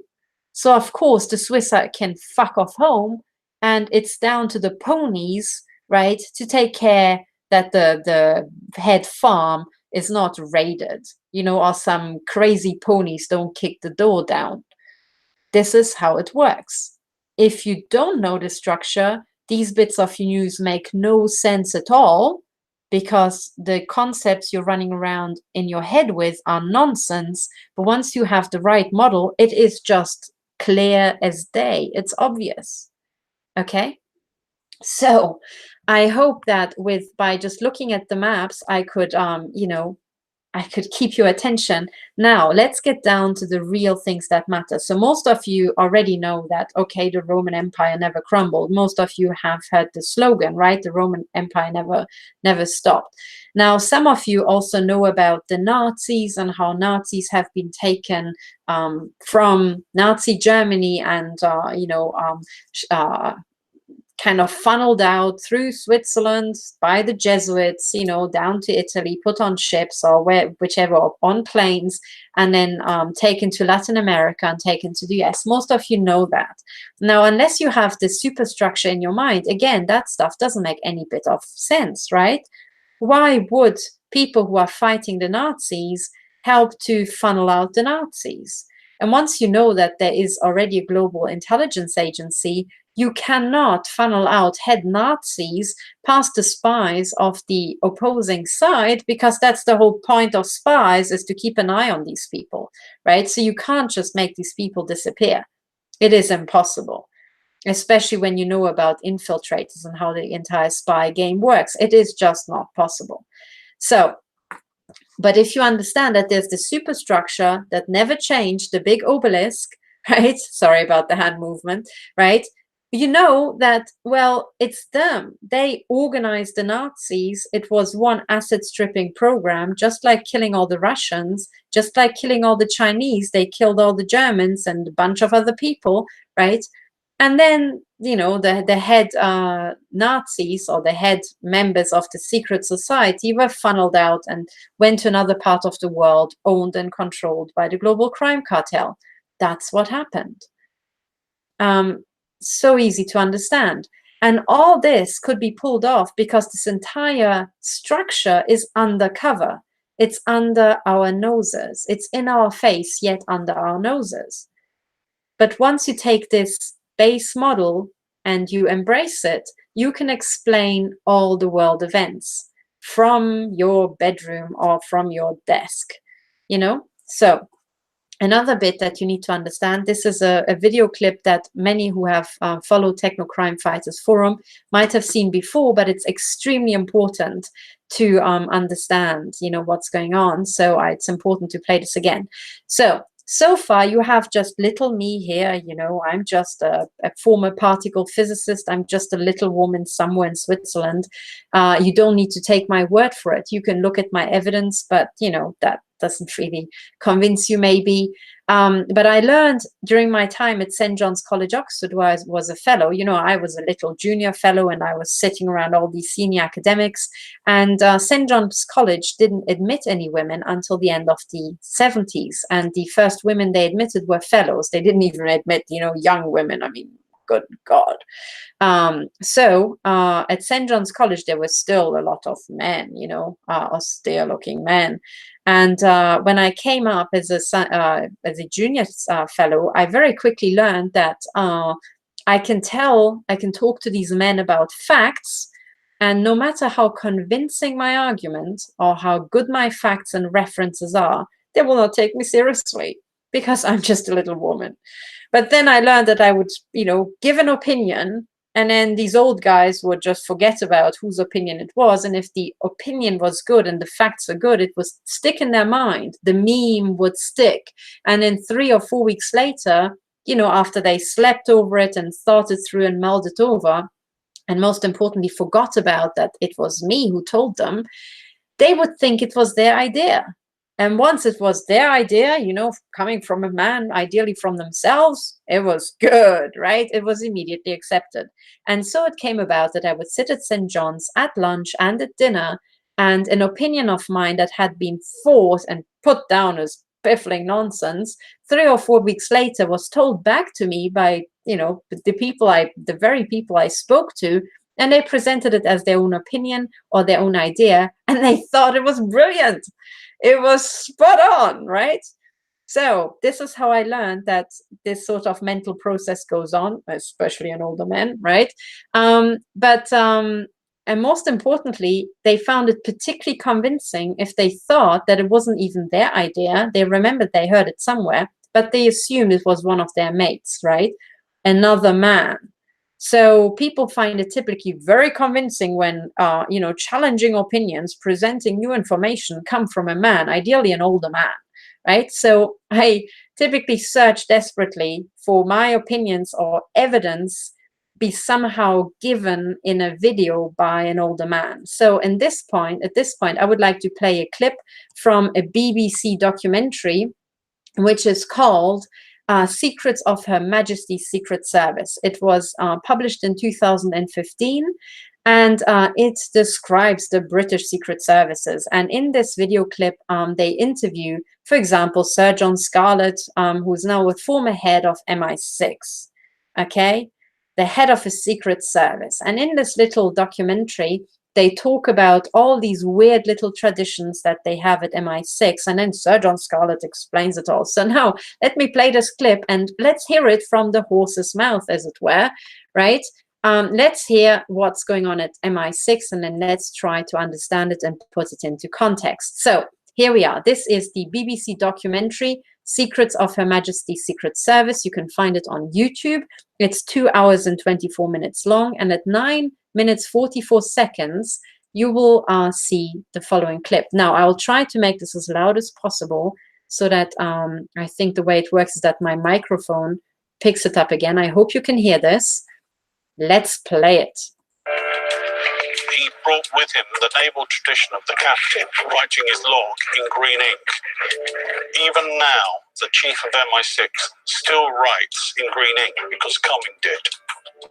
Okay, so what was said here is that Cumming, who was the first head of MI6, the organization MI6, his name was Cumming with a C, and he brought with him the naval tradition of writing in green ink. Interesting that such a naval tradition would exist. And, you know, he signed his name under the documents, right? So this is what this entire section is about. It's about Cumming writing in green ink and signing his name as C for Cumming, as these people put it. Now, let's start with the green ink, it being a naval tradition. Why the hell would that be the case? Green. What does green remind you in terms of the cartel? Well, me personally, it reminds me of snakes. right? We have the color poison green, Giftgrün in German. They call it Giftgrün, poison green. Well, poison as in snakes, venomous poison, that's green, right? Typically green snakes. So the naval tradition, if I really had to go out on a limb, and guess why there's a naval tradition of writing in green ink, if there's a massive, ancient, long tradition incorporating mercenaries and seafaring people, I would guess that it's some sort of satanic tradition to do with snakes. The head snake was writing in green ink. Could that be the case? So this is my personal guess, or educated guess, I would like to say. So much about the green ink. Now, he signs his name as C. His most famous legacy, however, is his signature. Cumming was given the title of C as a cover. It was simply the first letter of his name. Okay. Now, when you're the head of MI6 and your name is Cumming, and then you're given the letter C as cover, it's not so much a cover as your initial, is it? So really, if you have to come up with a cover name for the most important, director of your Secret Service, is C the best you can do after thousands of years of secret services? I mean, couldn't you call him John Doe and give him the initials JD? I mean, that would cover up his name, right? If he is known as Cumming in public life, then surely you could think of something better than C. So this is bullshit, okay? So clearly he was not given the cover C as a cover. C means something else. It has nothing to do with his name. If I were right about this assumption, what would follow is that people after him whose name is not initialed with C also sign with C. It's obviously where M in James Bond comes from, and even now, the chief of MI6, as he's now called, signs his letter with a C. Oh, okay. So as I predicted, even now, the chief of MI6 signs his letter with a C, even when he's not called Cumming? Huh, odd. Signing yourself as C is a reminder that we have a continuing tradition. Everything leads to everything else. There's been no break. That's what's exceptional. Oh, that was Sir John Scarlett, former head of MI6. He confirms that, as chief of MI6, you still sign your name as C. And then what was so curious is that he said, well, what's exceptional is that everything leads to everything else. There has never been a break. There has never been a break. And this is exactly what I'm telling you. There has never been a break from the Roman Empire. Everything led to everything else. The Roman Empire led to the European Union. It led to all those little paddocks in between, right? It led, for example, to the French Revolution. If you look into the French Revolution, you know that it was done by the Masonic crime cartel of the Vatican. Okay?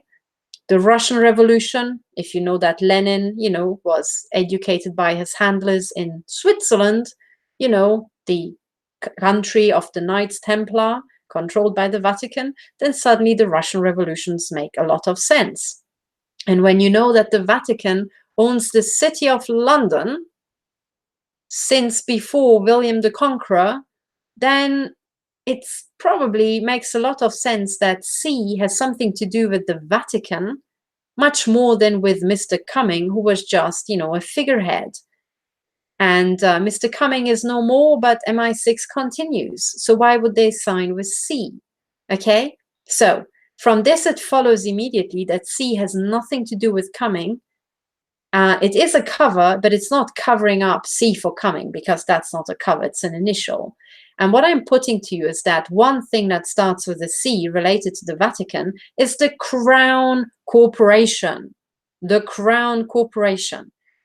The Crown has nothing to do with the royal family of the United Kingdom. The Crown are the owners of the City of London. The Crown Corporation is the organization of the global crime cartel. And because it's so old and because it's predating William the Conqueror, it must be a corporation under canon law. Canon law, church law, that's the only thing that predates William the Conqueror. Okay, so the Crown Corporation is a corporation under canon law that owns the City of London and is abbreviated as the Crown. The Crown. And that is the crown that we saw at the top, if you remember, going back to the obelisk. Okay, so the obelisk in Moscow, right? I said at the very top of the, where's this thing? Ah, God, this is the obelisk. The one with the satanic pentagram is the one in St. Petersburg.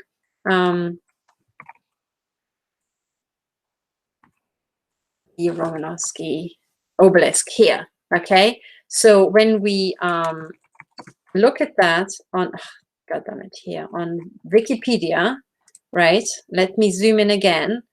What I wanted to show you here at the very top, remember that at the very top, what you had is the Crown Corporation, the crown that rules them all, the biggest crown of the three, right? That's a Vatican thing. That's the Crown Corporation. That's why you find the crown absolutely everywhere, okay? So C stands for crown, okay? And when the head of MI6 signs his name with C, as it was explained here, right? He signs it as C. It means it's an edict from the crown. It's an edict from the Vatican. You have to do it, right? You're sincerely the crown. That's what it means, okay? The green ink, a C in green, the snakes. And as I explained to you before, if you look at the Vatican, right, you have something called Nervi Hall, for all those people who are new. Nervi Hall is a big auditorium here in Vatican City, right there. And what it is designed to look like is the head of a snake. Oops, sorry. Here, the head of a snake. There are the eyes, the scales, the fangs, the tongue. That's Nervi Hall, unnerving hall, right? At the heart of the Vatican. That's because they consider themselves to be the head of the snake. If you see it from outside, it's the head of the snake with the eyes here. It's just emerging from the ground. Now, this is a modern building from the 1970s, but if you look inside St. Peter's Basilica in the Vatican, right, what you will find right at the front here, there's a good image, you will find these big four writhing snakes. These big things, these spirals going up, those are snakes, ladies and gentlemen, right? And the reason why they're massive, I mean, look at the size of people, is because this is really where, you know, the snake is, you can see the main part of the snake right here, right? That's why it's so thick in the Vatican. Now, these pillars are ancient. Nervi Hall is a lot more modern, but both of them show the same thing. Okay, the head of the snake. So you have the green for the snake and you've got C for the Crown Corporation, right? And then suddenly everything makes sense. So let's just hear this again, because now you know what they're talking about. You can probably hear this a lot better. Okay, so ask yourself if this, what you hear here, makes sense on the surface without having this model in your mind. He brought with him the naval tradition of the captain, writing his log in green ink. Even now, the chief of MI6 still writes in green ink because Cumming did. His most famous legacy, however, is his signature. Cumming was given the title of C as a cover.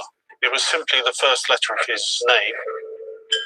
It's obviously where M in James Bond comes from. And even now, the chief of MI6, as he's now called, signs his letter with a C. Signing yourself a C is a reminder that we have a continuing tradition. Everything leads to everything else. There's been no break. That's what's exceptional. Okay, I can't show you anymore or the video will be blocked, right? But I hope that you understand that what I'm saying is the truth. You've now heard it from an older male, right, who was the head of MI6. Everything leads to everything else. There has been no break. That's what's exceptional. Okay, there we are. So you had right from the horse's mouth, the head of MI6 tells you that nothing changed. There has never been a break. Never. And this is precisely what systems analysis tells you. Once you have a system of that size, okay, it ends up in deep capture, but most importantly, it's run by organized crime at the top, because organized crime always has an incentive to infiltrate secret organizations if there's a lot of money and power involved, right? So you end up with deep capture in before 117 AD. You remain in deep capture forever after. You will be ruled by organized crime forever after. Now, organized crime is not governed by regulators. It pays no tax and there's no regulation. When there's no regulation, it means that as a monopoly starts building, there's no regulator saying, "Oi, you can't have a monopoly in drug smuggling. Oh, you can't have a monopoly in child trafficking." So when you don't have a regulator that's controlling the, what's it called in the US? I think you call it anti-cartel legislation, anti-cartel regulation. What you end up with is a cartel, right? And most importantly, you end up with one cartel around the world. Only one global crime cartel. That's what follows. It follows from the mathematics and the physics of the system directly. And there you have the head of MI6 saying there was never a break. So it also follows, if there never was any break, it immediately follows that Sir John Scarlett, who spoke at the end there, head of MI6, is working for organized crime. He's an organized criminal. That's what follows from what he said. So when you understand the system, you can hear that right on television in an interview by his own good self, he just admitted to being an organized criminal. There we are. And the reason why he can admit it on camera that he's an organized criminal is precisely because a lot of things about the secret services have gone undercover. So it's not just the states that have gone undercover, it's also the secret services themselves, which were secret to start with. They too have gone undercover. So, okay, I've got so much more to tell you, but the entire going uncover bit is coming to an end, because once you understand this, once you understand how what we're dealing with is one global crime cartel that owns the secret services because they have put them into deep capture. Well, actually, they've set them up from day one. But even if you don't want to make that assumption, you can prove using system physics that they have put the secret services into deep capture already in 117 AD. It remains in deep capture. You can also prove that just like organized crime has no regulation, the secret services owned by organized crime also don't have regulation. And this means that the secret services around the world are all just one cartel owned by organized crime. That's what directly follows. It follows that there is no difference between MI6 and the French secret services. There is no difference between the CIA, the FBI, and MI6. And most importantly, there is no difference between the KGB, Chinese secret services, Russian secret services, and MI6 and the CIA. They are all part of the same organized crime cartel, which is organized into the Crown Corporation, which means they are all part of the same corporation. They are all part of the obelisk. We, in our little paddocks, we are in different paddocks, like Russia, and we need a little animal passport that we can go from Russia to the paddock of the United States, or if we want to go to the UK and so on. And sometimes they make extra big paddocks for us so that within the European Union, we can just travel around paddocks. They put little gates, and like the cattle can go from one grazing field to another by themselves to save the farmer, work. We are just like happily going from Sweden to Germany and to Denmark and everywhere. And we don't even need our little cattle passes anymore. But I tell you, the organizational superstructure above us all is universal. It's one global organized crime cartel, one global secret service. It directly follows. And it also follows that organized crime is of course after money.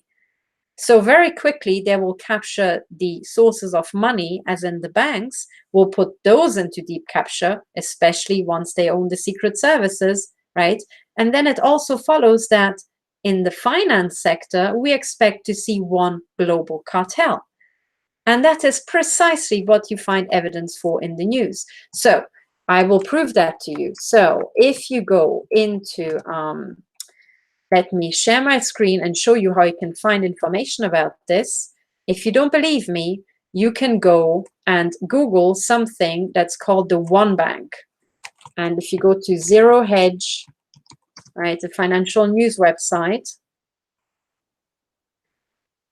they talk about the mystery of the One Bank, who are its owners, right? You can find all these articles about the One Bank. Now, what do they mean by the One Bank? The One Bank is the one global bank that owns all the commercial banks, all the central banks, and all the private banks. That's the One Bank, okay? Here, and they even state here, the One Bank is a super entity comprised of 144 corporate fronts. A front. That sounds like something that organized crime and the secret services might have, no? And the One Bank, okay, which comprises 144 corporate funds, with approximately 3/4 of these corporate fronts being financial intermediaries, i.e. banks, right? According to the Swiss computer model, via these 144 corporate tentacles, the One Bank controls approximately 40% of the global economy. The only thing more appalling than the massive size of this crime syndicate is its massive illegality. Now, this is the Zero Hedge here, financial news or financial whistleblowing or what you want to call it, right? Talking about one global cartel, and they call it a crime syndicate, the One Bank. Now, if you understand systems analysis, just from the obelisks and just from the Roman Empire, you can conclude that there is such a thing as the One Bank. You expect it, okay? Now, here's the evidence for the One Bank, okay? And then with time, I will produce evidence for the fact that there's one intelligence agency around the world and one global crime cartel, controlled by the Crown Corporation. Now, I also told you about cartel signaling, the secret language of the mafia. Cartel signaling, because the global crime cartel owns the music business and the film business, cartel signaling appears in music videos and also in Hollywood movies. And I already pointed out to you this music video called International Love. International Love. And in this music video here, which I'm not going to play to you even for a second or my video will be banned, at the very end, they show the globe, right, with a lot of flags. Here, oops, that was, sorry, let me catch it. And they show the flag of the crown. Hang on, let me catch it here. There. This is the globe and they show one big crown. Now, this is the Crown Corporation. And as I explained in videos before, International Love is basically a sing-along song by the crime cartel where they tell you that they control human trafficking around the world. Okay? And you have all the symbolism of the all-seeing eye, the obelisk, and the crown littered throughout the video. Okay? So, there we are. This is the Crown Corporation. This is the BBC documentary here about the secret services. So you now understand that MI6 is owned by the Crown. You understand that MI6 and the CIA, you know, if the One Bank exists, then there must be the one agency, okay? And there's the one crime cartel. And it follows that these three entities own each other. They are one and the same entity. Okay, the Crown Corporation. And this is why the chief of MI6 signs their name with a C. It has nothing to do with Mr. Cumming. Okay, nothing. But once you understand this, you also understand, for example, this whistleblower called Kerry Berner. And she is an ex-Catholic nun who was sexually abused by the Catholic Church. Okay. And she tried to take them to court, and then she couldn't. It was blocked. And then she heard about many, many other survivors and victims. And she discovered this massive organized crime cartel right at the heart of the Catholic Church. Now, if you understand that the Vatican has an obelisk, that the Vatican is one of the city-states, the 3 city-states of the global crime cartel, this doesn't come as a surprise. The Vatican is these days already synonymous with organized crime. They are ruled by organized crime. So if you go up against organized criminals, what you expect is they're assassins, right? They're killers. And then that's exactly what she found. People started being murdered by these Vatican killers. And she also discovered, I think it's somewhere here at 9 minutes 14. At some point in the video, she shows a big book. It's called Vatican Assassins. Hang on, where is it? Oh God, I even found the point in the video to be able to show you. Now, anyway, go and listen to her. This is the video here. This is part 2 of 4. And at some point she says, you know, she started researching and she came, oh, here it is. Here it is. This book, right? And just look at the size of it. Here, look at the size of it as she's holding it. This is called Vatican Assassins, right? And it's that size. These are all the Vatican assassins throughout history, right? Now, you expect a book that size once you know that the Vatican is the head of a global crime mafia. Of course, you expect them to have a lot of assassins. So if you start looking, you'll produce a massive book. No big fat surprise. Okay? And by the way, I encourage everybody who can afford it to buy this book, right? And start reading. And then you know, then you understand what I'm telling you is the truth. Okay?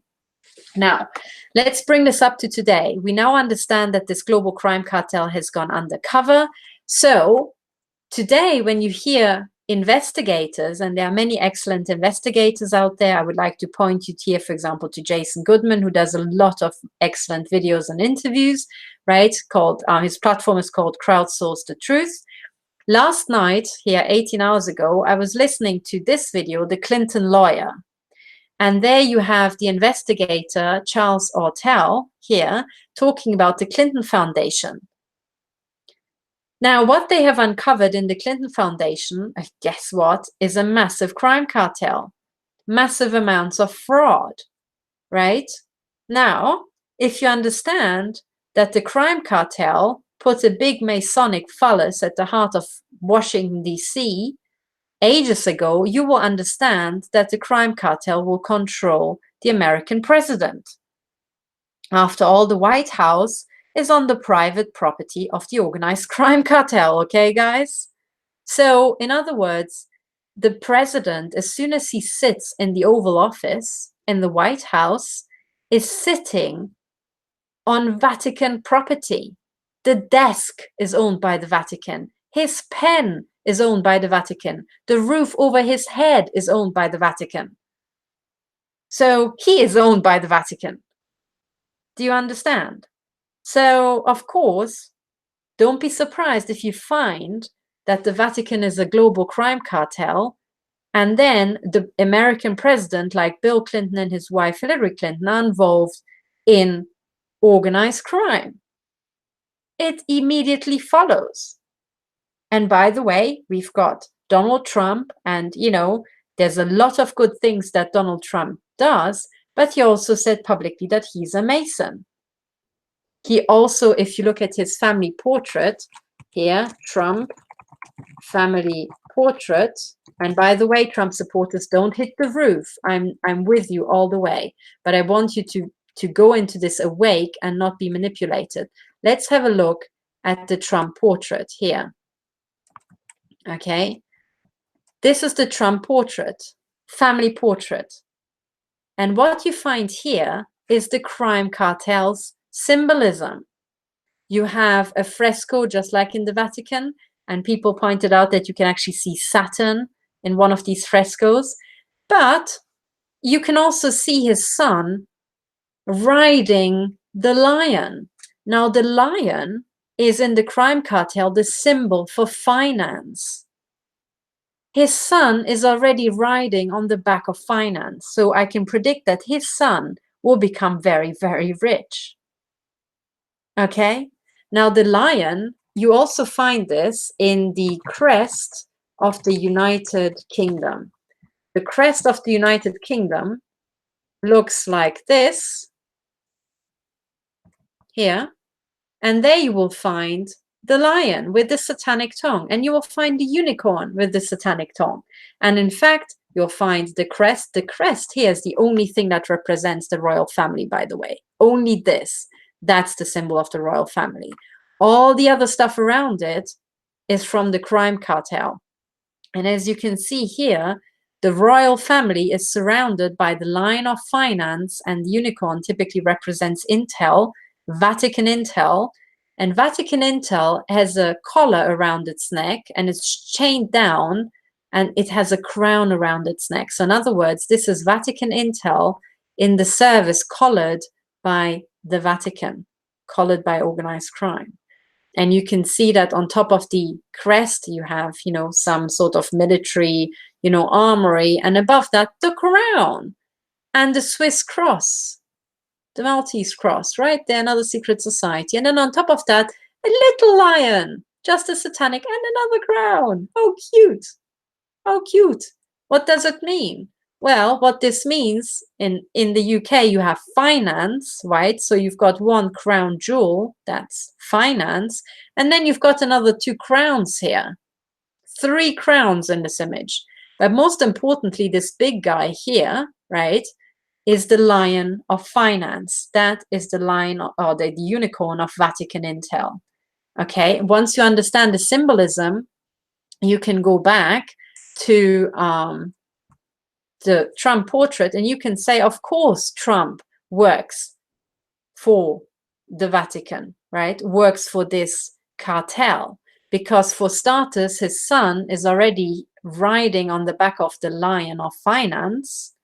You've got Masonic double pillars here in the background, and Trump is doing the symbol of the pyramid with his hands grinning cheekily, right? And then you've got all sorts of kind of like, I mean, this is the outfit that maybe, you know, you could have gotten away with in Greece, right? This is a Greek woman's outfit. So in other words, you've got all these symbolisms right here, you know, and here again, we've got the splitting, the duality, looking out, you know, the window divided, and so on and so on.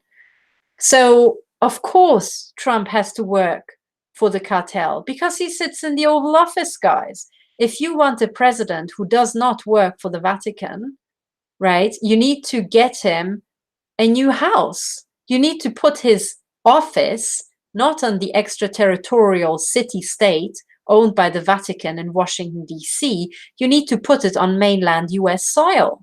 You can put it anywhere, right? Put it, I don't know what, you know, somewhere. Put it in Nevada or Utah, whatever.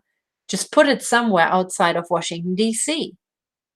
And once you have built him a house and an office, you've got a fighting chance of having a president who's not a member of the cartel. But as it stands, you've got the Greek symbolism, you've got the duality, the line of finance, and the pyramid, and the cheeky smile, and Saturn above their heads, right? And you've got this guy in the Oval Office. So much about your independence, so much about Trump. And then if you research him, you find out that he was involved in casinos. That's typically something that, you know, the mafia does. And they use the casinos to launder money. And he's involved in property. You know, that's also what the Vatican does. It owns the ground. It buys up these, it buys up property. So there you have it. You basically have a guy who is a member of the mafia. He has to be, otherwise he wouldn't be there. Now, before you hit the roof over this, dear Americans, of course, you can have change, but you have to be aware how much pressure you need to put on a guy who's a Mason, a member of the mafia, to get him to do the right thing. You can't just send him an email and ask him nicely. That will not be enough. To be able to actually control a president who is a Mason and a member of the cartel, you need to put more pressure on him than the cartel puts on him. You need to put a gun to his head, metaphorically speaking, as the American people. Of course, you can use this presidency to achieve good, but then all of you 350 million American people need to get your ass off the sofa. Okay? And when Trump does amazing things like sack the head of the FBI, you need to know who it is he puts in this person's place, and you need to really watch him. Because, for example, he just appointed the head of the CIA, and it's the psychopath Gina Haspel, known as Bloody Gina. She sounds like a bloody, psychopathic serial killer. Well, that's not a surprise if you know that the CIA is the crown corporation in America and is organized crime. Gina Haspel is precisely the type of person the organized crime cartel would want to appoint if they plan to mass murder the Americans.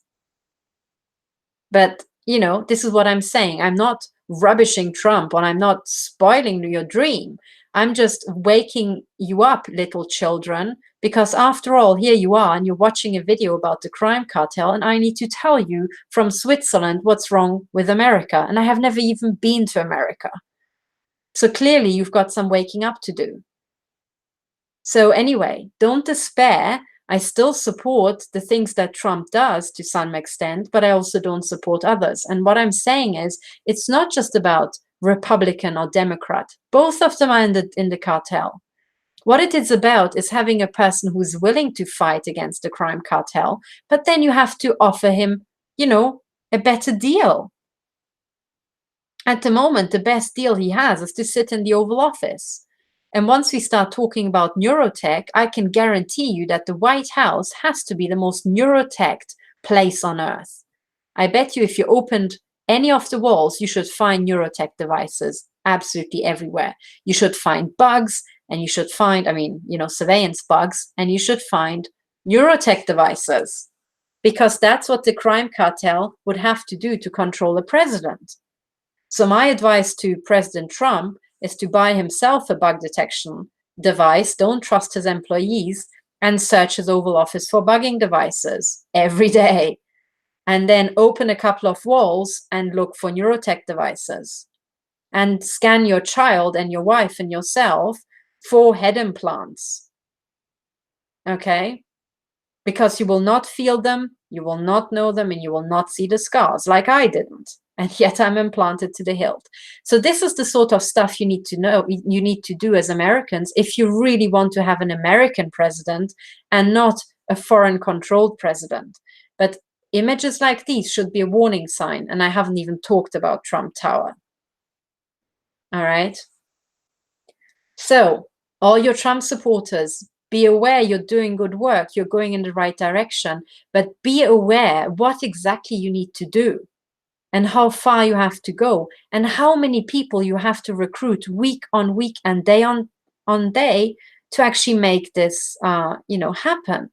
It is not enough to be just outside protesting and supporting Trump, because then you're putting 350 million people's work effort into one man and his family in faith. Well, that's not good enough. The crime cartel is offering a better deal. So you guys need to start offering your president a better deal, and you can use the carrot, but also the stick, But you Americans, you also need to be aware that your country is under complete foreign control. You need to get the Congress the fuck out of Washington, D.C. And you need to literally remember the buildings that I showed you, right? Okay, this is the Brits, right, being fucked by the same crime cartel. But you guys remember the Washington Monument, right? Remember the images? And I showed you this image, where is it? Where you can see the Washington Monument, this one here. You can see the Greek temple, the phallus, and the big boob. If you want your country back, you guys don't put out alternative media news channels where I can see the big boob and the Oculus in the background. Because what that shows me is that you guys still didn't get it. This isn't alternative media. This is clueless media. All right? I'm not going to embarrass any of the journalists doing excellent work who have this as a background. But please, guys, fucking stop. I know the building to you looks pretty, but you've got a big boob in the background. And the all-seeing eye. I mean, thank God not many people put a big cock into the background of their videos, but please also not the big boob, okay? And I'm going to be as stark and in your face until you guys get it. Get these symbols out of your life, because these are the symbols of the global crime cartel. Comprende? Get the Occulus out of this. You literally need to demolish these buildings. That's what you need to do. And you need to regain ownership of the territory of Washington, D.C. You need to make it buy the territory or just annex it. As a country, you've got the right to annex it, invade it, and declare it to be the ownership of the American people, and take it away from the Vatican crime cartel. And what I would do is I would say the ground under Washington, D.C., but then you need to write a legal paper, okay? You need to take ownership of the land, and you need to transfer ownership of all these things, right, into public ownership. And okay, if your heart is really, you know, bleeding for the big, beautiful building, even though it's a big boob, you can keep it because it has office space. But really, this monument, the big cock, I don't think you need that in your life. It doesn't have office space, and the tourists, once they understand what it stands for, well, they'll be laughing about you Americans. Do you understand? So this is why I'm saying, if you want a revolution, you know, what some people put out is that, oh, there were the Navy SEALs and they landed a helicopter, you know, on the roof of the CIA. The revolution is coming. Well, bullshit. Bullshit. You know, to me, that looks like the Navy SEALs version, or the Marines version of the California Dream Boys, you know, flying over to the CIA for, you know, I don't know, a strippers for a birthday party for some senior manager of the, you know, at the CIA. That's what I'm reading into this. If you want a revolution, you take the Marines and the Navy SEALs, and you take a helicopter and you fly up there, and you get 4 Navy SEALs, you know, upsailing and riding onto this big cock, you know, something like think on your thins, Masons, for example. That would be something. Or, you know, watch this being chopped off, Masons, or something like that. That's when you have a revolution. Okay? So you are dealing with a massive crime cartel undercover. And if you want to be rid of this crime cartel, you need to know its symbols. You need to bring it from undercover into the public eye. And then you need to destroy it. You need to jail the members, right? And you need to cut off this particular member here, right? And then you need to build new stuff that's American, with a new design that does not have the obelisk or Greek temples or you know, all-seeing eyes and dragons and snakes and satanic tongues and all this sort of stuff. You need to discover your own symbols. Can you think of something Native American, you know, from the days before the crime cartel came to your shores? Something, okay? And the same is also true of the Russians. If, you know, Russia wants to have independence, you need to get rid of this shit. You need to scrub the Masonic double-headed eagle from your insignia, you idiots. You know, because unless you do, I can tell you that, you know, the KGB or FSB or whatever the fuck it's called these days is identical with the CIA. It's the same corporation. Okay? And the people in China, you need to get rid of these Western, you know, big stone cocks. What the hell are they doing in China? They're not part of Chinese, you know, art and sculptures. So throw these things out. I mean, frankly, the police should just confiscate these things, right? Put it into police storage as evidence of a big, you know, centuries-old conspiracy, criminal conspiracy. That's what needs to happen. Okay, so this is this entire system going undercover. I hope I managed to prove it to you, right? There's many, many more things that we can talk about things that have gone undercover, but I want to stop here, and I really hope that, you know, I haven't lost you all, guys. So many people have seen this before, and they are familiar with this material. They have deduced it themselves, and that's, you know, credit to them. But many, many people have no idea about what's going on, and you need to educate them, okay? You need to show them that this is real. You need to explain to them the symbolism, and all of us, we need to learn this language. because the people who have put up all these symbols, what they were doing is that they were marking their territory. Okay, when one of these obelisks appeared anywhere, for example, in Transylvania and in Hungary, you sometimes find these obelisks at the heart of villages. And if you know about how, you know, Transylvania was colonized, you know, by Westerners and other people, well, they put their churches there, and they put little milestones. Sometimes you have little obelisks as milestones, you know, and when they conquered a town and they had enough people being members of the cartel or the Masons, they put up a Masonic, you know, symbol. It's like we own the place now. And that's what happened. And this is what happened around the world. Okay, this is the same symbol. It's universal. So anyway, you need to educate people what this means, right? And now we can all laugh about all these, you know, media outlets that have the capital in the background, because we all know what it actually stands for. You know, and this is serious, guys. It actually stands for deep capture by organized crime. And then this organized crime running brothels, and their major business plans being fucking and killing, and, you know, being of psychopathic brains. And they make joke about us. And these jokes are right there in our face, in our architecture. They're literally in our face. So do we need that? Or can we just tell them to just get lost?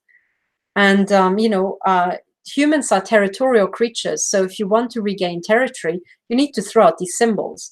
That's what people did after what they thought were the revolutions, or the counter revolutions after the communist revolutions, when they got rid of these statues of Lenin and Stalin. You threw out these revolting symbols of mass murder. But I'm telling you, you still have revolting symbols of mass murder. And why do we need these stone edifices, you know, these weird symbols that are so removed from normal life in our city centers? Why do we need this shit? Just put a park there, something we can enjoy, nature, you know, or something. Put a hedge there, or a tree, a beautiful tree or something. Okay, I know the tree of life is used by the crime cartel as well, but hey, at least it's nature, you know, or something. Think of something. And most importantly, think of something that's unique to your region, that's local, that makes the region special, that is typical. You know, you have so much natural wildlife, animals that only appear in your region. You know, I mean, the Canadians had a good go when they had the flag and they put the maple leaf up there. But then again, they went for the Swiss colors, right? Red and white. Hey, they're still owned by the same people. And, you know, the maple leaf just so happens to have 5 tips. So, well, but it wasn't just, you know, in the right direction. Or you put a kiwi, you know, an animal on your flag, something that's definitely defining you, something that's worth cherishing, that's worth protecting, that represents your region. Now, that's, I think, the direction we should move into. Anyway, I have spoken enough. I'm just looking at my notes, and there's so much I still want to talk to you about.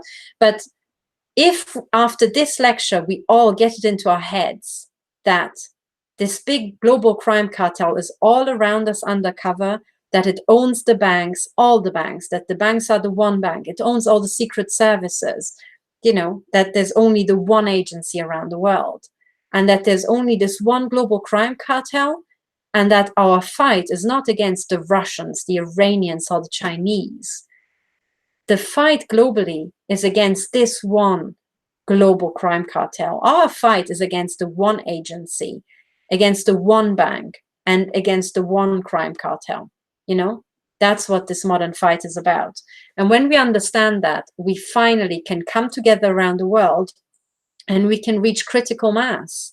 We can combine with criminal investigators from China and Russia who know about their local bit of the, you know, the human trafficking and all that, and we can finally shut these people down.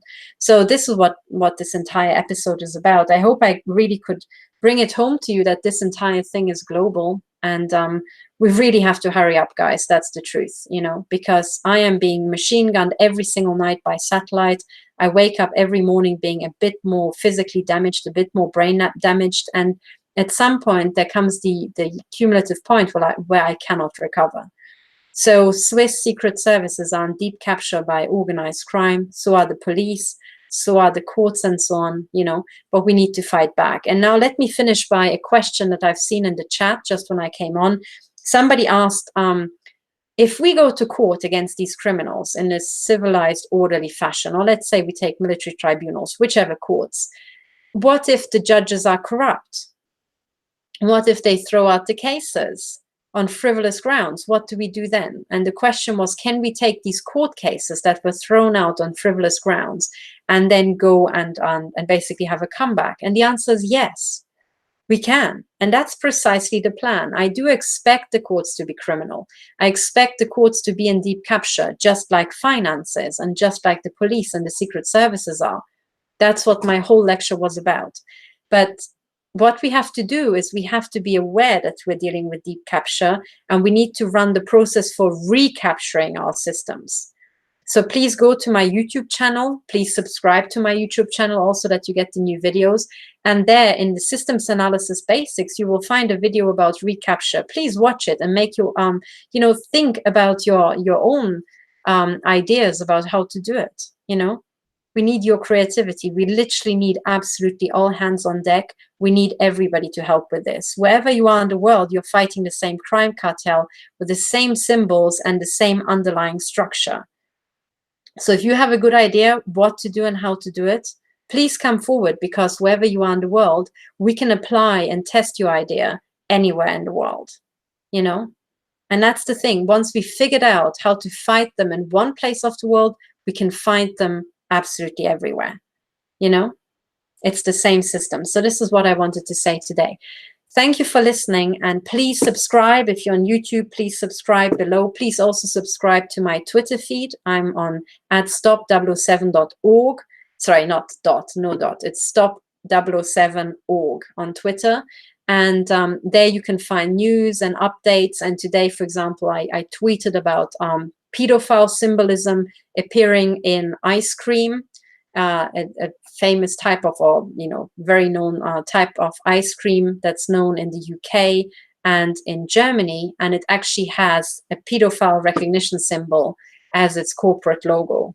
Okay, so what is that? That's the global crime cartel in our face, you know.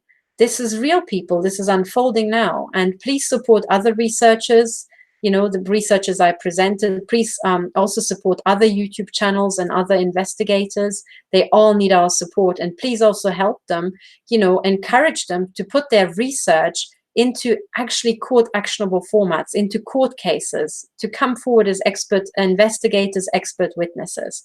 So please, all of us around the world, wherever you are, in Russia, in China, in Timbuktu, in Trinidad, you know, we are all fighting the same thing. Please support us all, and please let's stick together through all of this until we shut down these criminals. Thanks for listening, and bye for now. Take care, all of you.